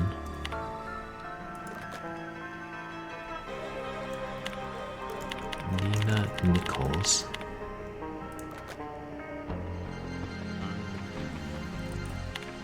Helen Blake.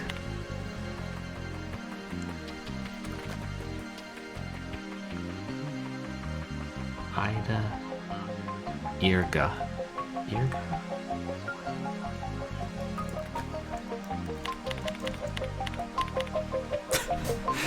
Yes, I think that's safe to say, abracadaggers. Serial killers tend to be pretty big, horrible jerks.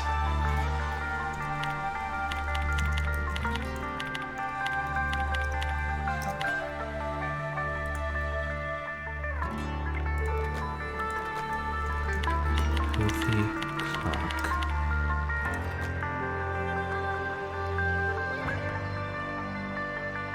Patricia Bisette. Exactly, Arrow is, killing is something that is not generally advisable in polite society.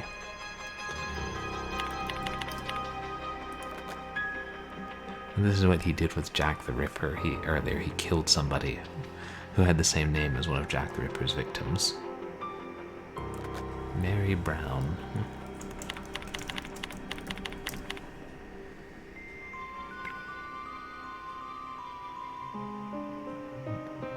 Beverly Summons.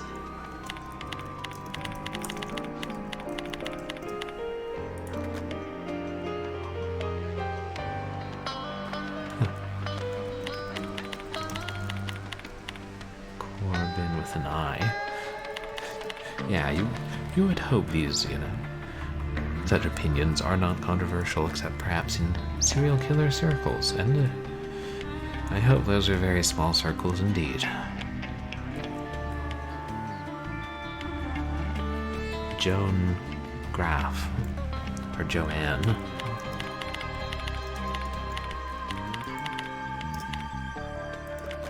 Hey, did I type that right?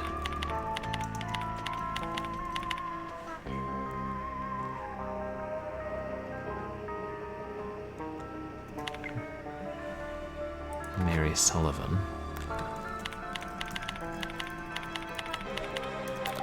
It's always the last one. Mary Sullivan. I'd better get over there right away.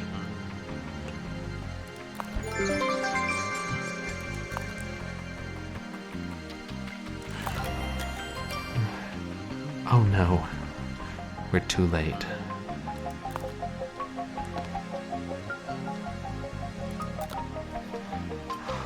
I'll check the scene for clues.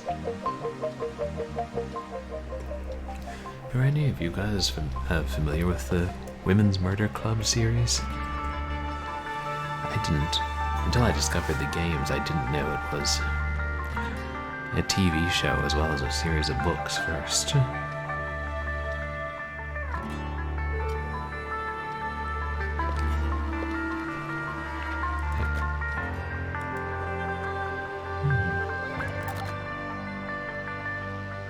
The drawer is locked, but it doesn't feel very sturdy. I can probably jimmy it open with something.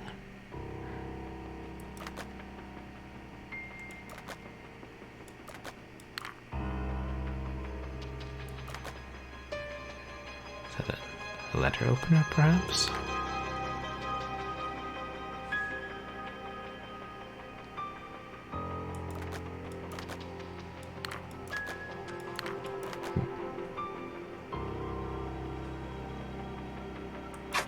There we go. A library card.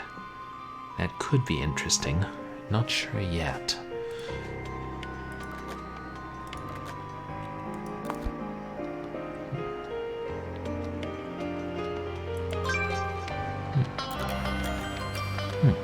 January 4th, 1964. According to the article Cindy found, that was the day the Boston Strangler killed Mary Sullivan.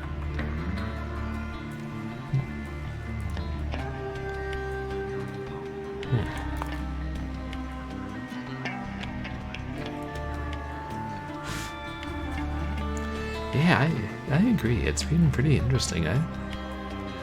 I think it's got a better. I've previously played the fourth game in this series, and while this isn't as good as that, I think it still has a pretty good story. Like, better than most of the hidden object games. Not that I've played a whole lot of them. Oh, thank you, Arrow. That's really kind of you. I do get that a fair amount. People say my voice puts them to sleep, even when I'm reading about,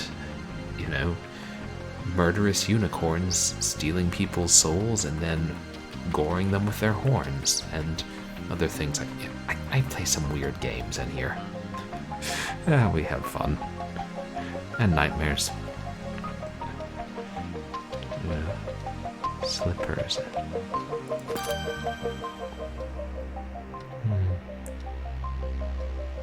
Cupid, easel, key, paper airplane, sun, padlock, mop. Desert butterfly. Oh, paper airplane.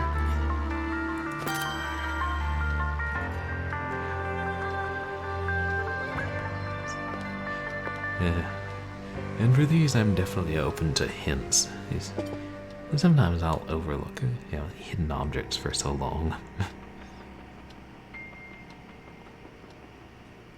Did they say lock? No, just a key.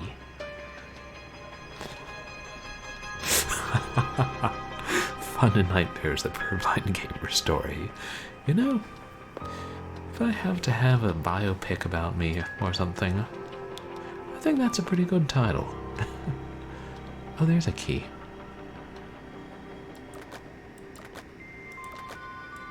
There. And a record player. But we're not looking for that.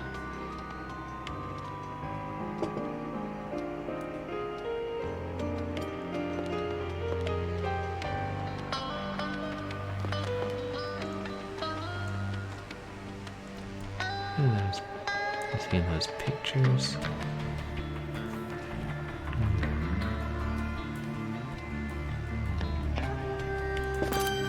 That is okay.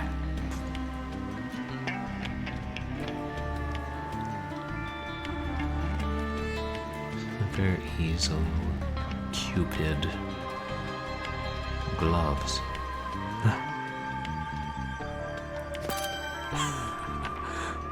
Oh, thanks.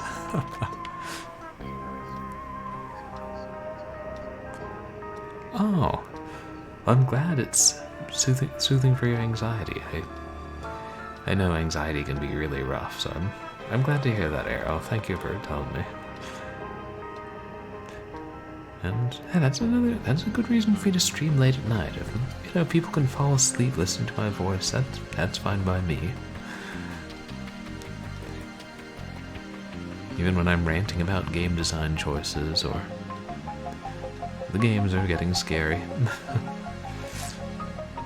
And I don't anticipate this game getting scary. Disturbing, maybe. Or are we kidding? It's already been disturbing.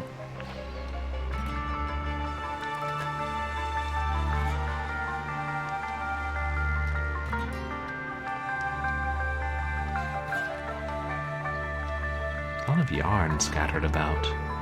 Oh, there's the lizard. Aw. Oh, wow, it's like an iguana. It's adorable. Oh, thank you, Abracadaggers. And thank you, Sunstone. You guys are too kind. I'm glad you think so. Hoping one day to get into voice acting in some capacity. I did a little bit for fun. Oh, there's the slipper. Yeah, it got the screen zoomed in quite a bit. Oh, that's the mop. Oh, the evil mop in Choppy the Pork Chop.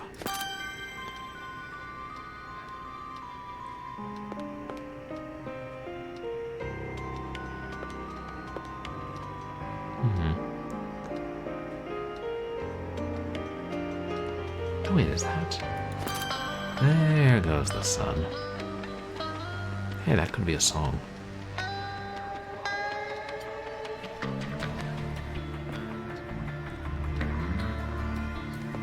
Oh, padlock. Yeah, I'm glad if I can provide a chill and calming environment. At least sometimes. When I'm playing a high-octane shooter, maybe less so. Yeah, I think voice acting. That is the easel. There's no canvas. What little I've done, it seems like a lot of fun, and it'd be easier than normal acting. It's the victim. If not, I would say easier, but maybe easier to... It did it. Oh, Claire will be able to confirm, but it looks like she died by strangulation. Odd that the killer would make a bow like that. It must be a hallmark of the Boston Strangler.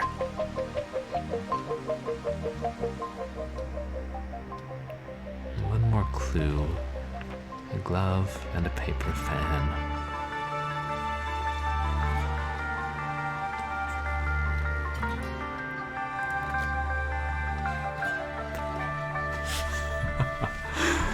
Yeah, we do talk about old games. I play a fair number of old ones and obscure ones. I grew up with a Sega Genesis, and then eventually my family got a decent computer. And then I got a PS2. And, oh, there's the glove. Yeah. Apparently they're up to PS5 now. But it doesn't play PS1 games, so rip off.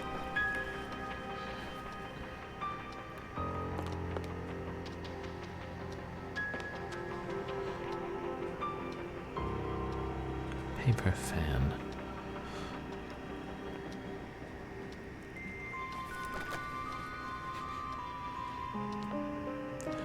I know, Twiggoth, you're a retro or a Nintendo variety streamer. Do you stream mostly the newer Nintendo games, or going back to the old consoles too?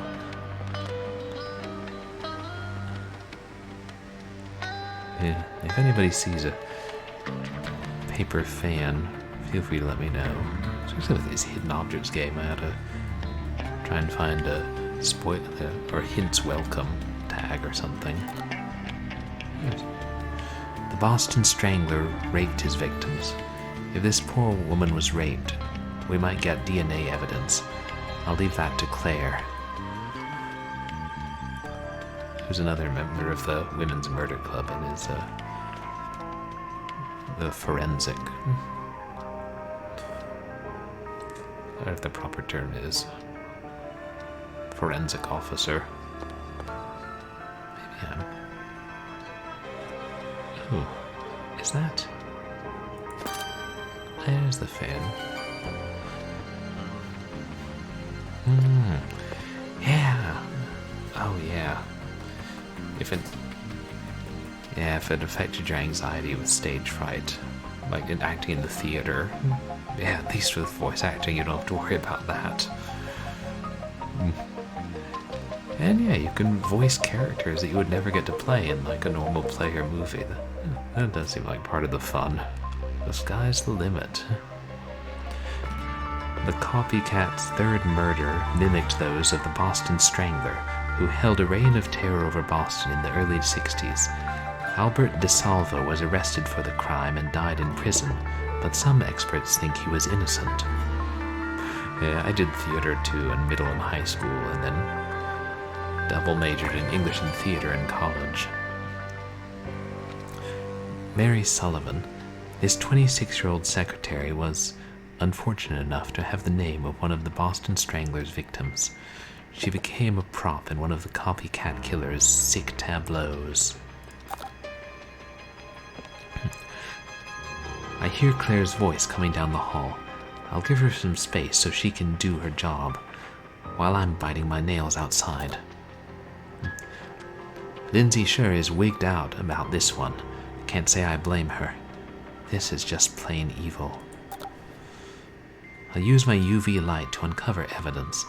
The Boston Strangler raped his victims. If our guy mimicked his crimes to that extent, I can get DNA evidence.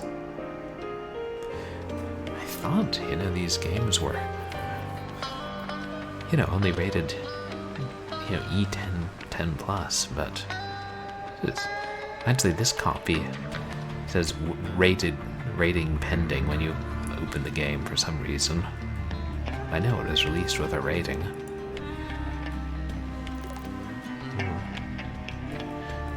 UV light. What is that? Something else in our inventory.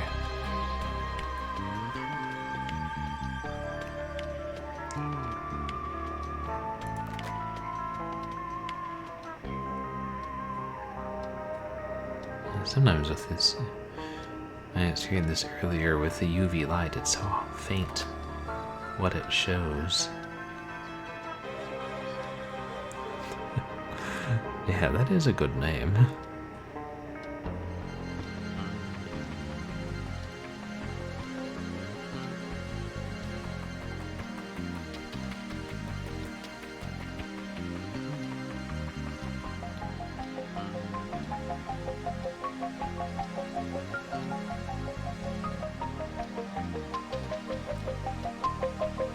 Wait, there's something.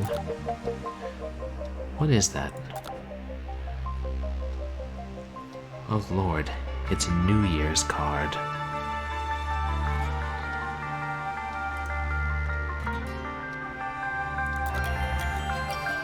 The killer didn't write in it. Wait till I tell Lindsay about this.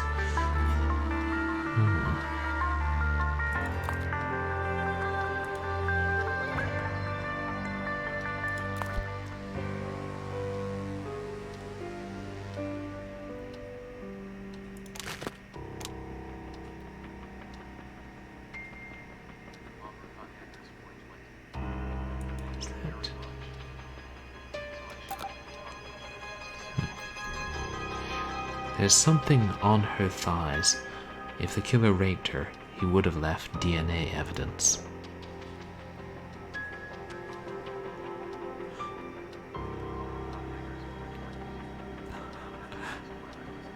Ah, wordplay. I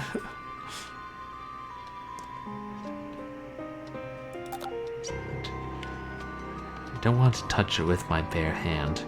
That would contaminate the sample.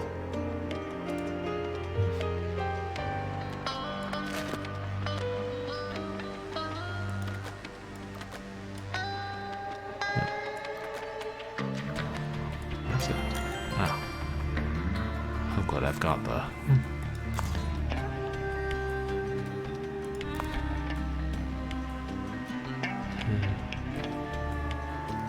Okay, I need to find 2 more clues.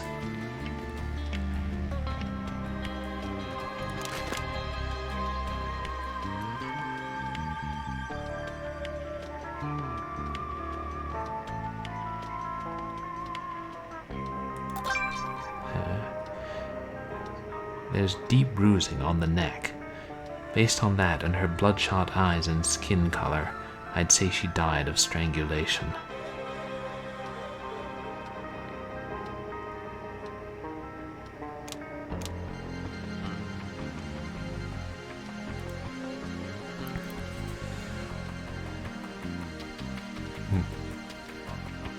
Didn't want to hear about...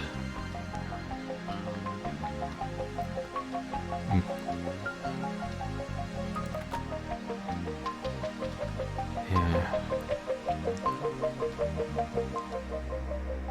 This is... If...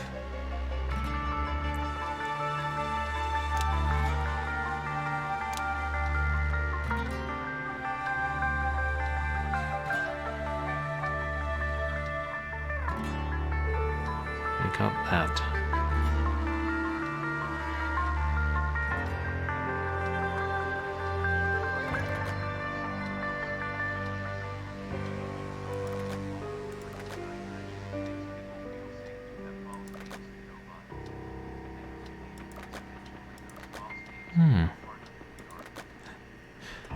Oh yeah, I think I thought about it that way.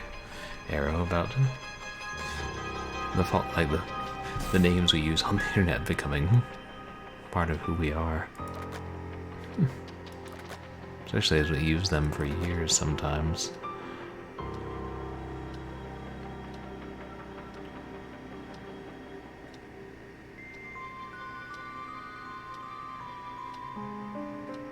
What is that?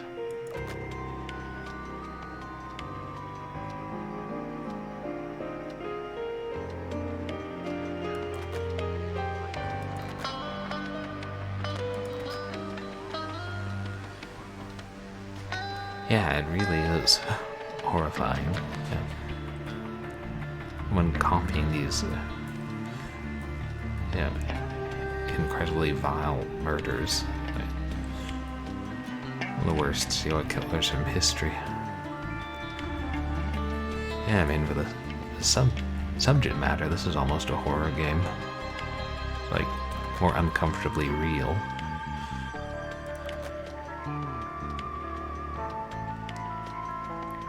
And if anyone sees anything under the light that I'm not noticing, feel free to let me know.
can probably use a hint. I think I have a couple left for this investigation. Yeah. What's that? Oh. A sense of bruising. I guess I'm done here. Lindsay will want to hear about the substance I found on the woman's thigh. I'll run a test in my lab. Finished.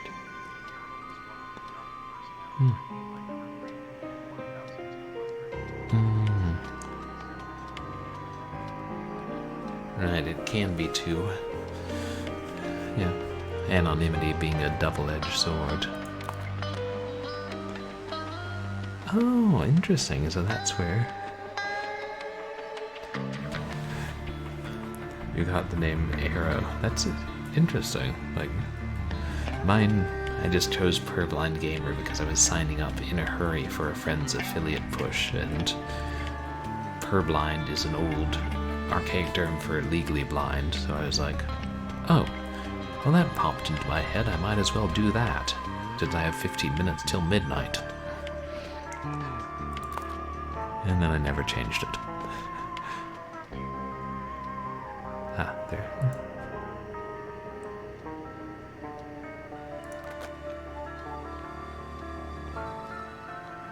Oh, wait. Oh, order the chemicals, right. According to the description. F. Not to be used first. Oh, logic puzzles. Not used before N or F.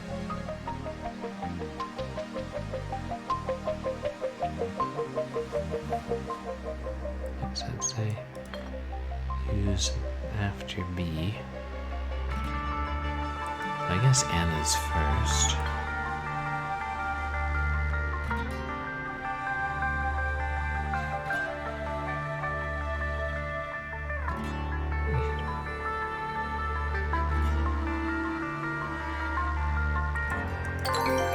Oh, there. There, my bottles are in order. I'll send them to the lab and wait for the results.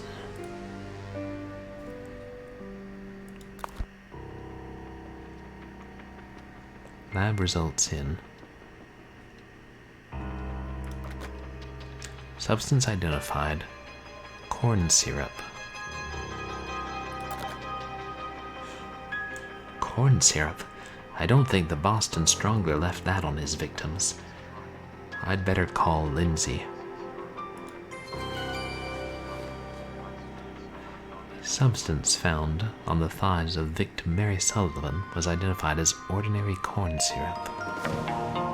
Oh, and that's the end of the investigation. I should probably... Oh, thank you, Sunstone. I appreciate Investigation 6. Down in the depths.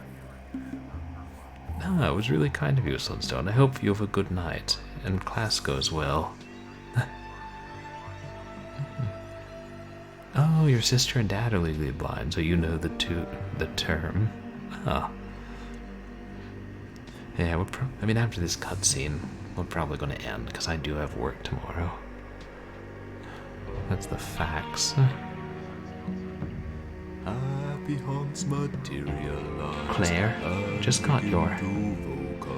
Oh, thank you so much for the host, Sunstone. I really appreciate it. And yeah, thank you again for bringing your friends here. And I hope your class goes well tomorrow. Claire, I just got your... Hello, miss? Who is this? It's Sally. Honey, are you alright? You've dialed the police. Is this Mrs. Boxer, the detective? Yes. What's wrong, sweetie? Please make him stop.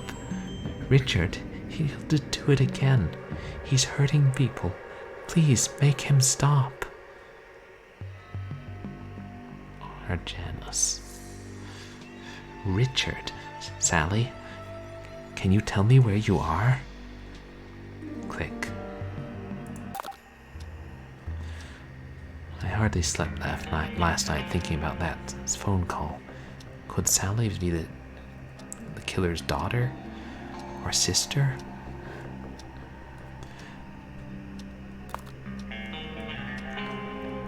And I think that's a good place to end.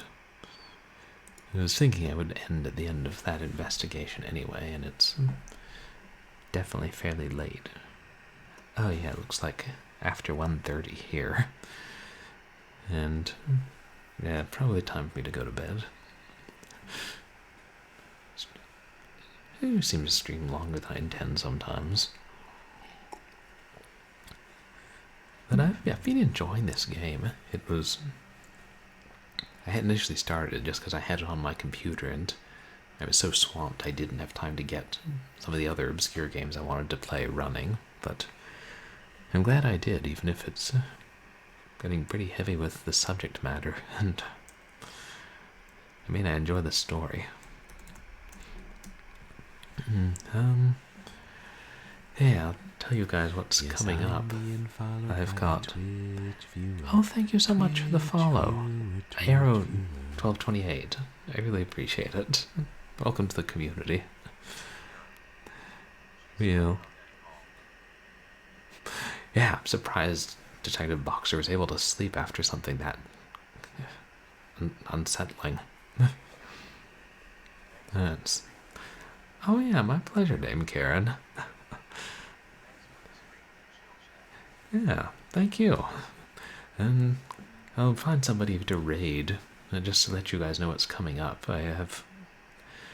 On Saturdays, we do short horror Saturdays in the late afternoon, and I'd been playing Splatterhouse 3D for Doom, but I might take a break from that and do a collection of short games. I was actually thinking I might do... Someone had recommended the horror game No One Lives Under the Lighthouse, and I was thinking I might do that and a couple of other lighthouse-themed games, so maybe I'll do that this Saturday. Oh, thank you, Abracadaggers. My pleasure. And then on Sunday, I also stream Sunday evenings and Wednesday evenings. On Sunday, I'll be continuing, possibly finishing Half-Life, which is quite fun. Yeah, 50 Game of the Year awards can't be too wrong. And then on next Wednesday, we'll be continuing Women's Murder Club Twice in a Blue Moon, and maybe finishing it, I don't know. And then 2 weeks from today is my stream anniversary, when I officially started streaming. So I'll probably do something for that. I don't know what I'll play. To be determined. But, yeah, right, she can't call the police if she is the police. But we'll see who's online. If there's anyone I haven't raided in a while. And I can't remember what else I was going to say.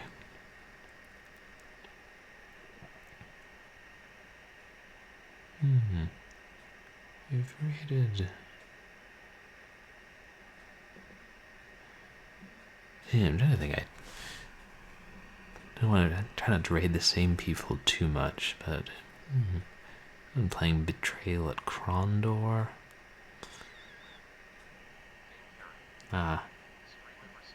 Duke Nukem 1. Yeah, I'll do some sort of stream anniversary party. I don't know what I'll do exactly. Link's Awakening.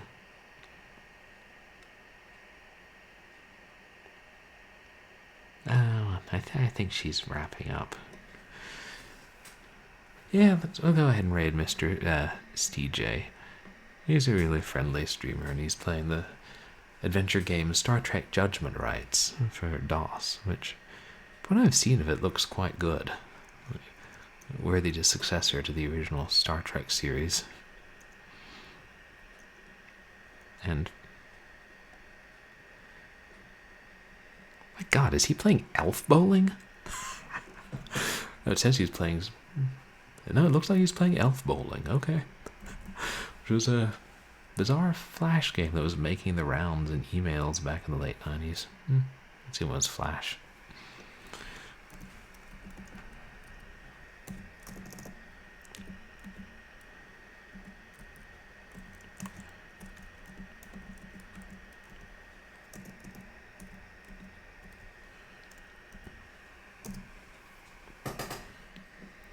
Oh, there. And thank you again, everybody.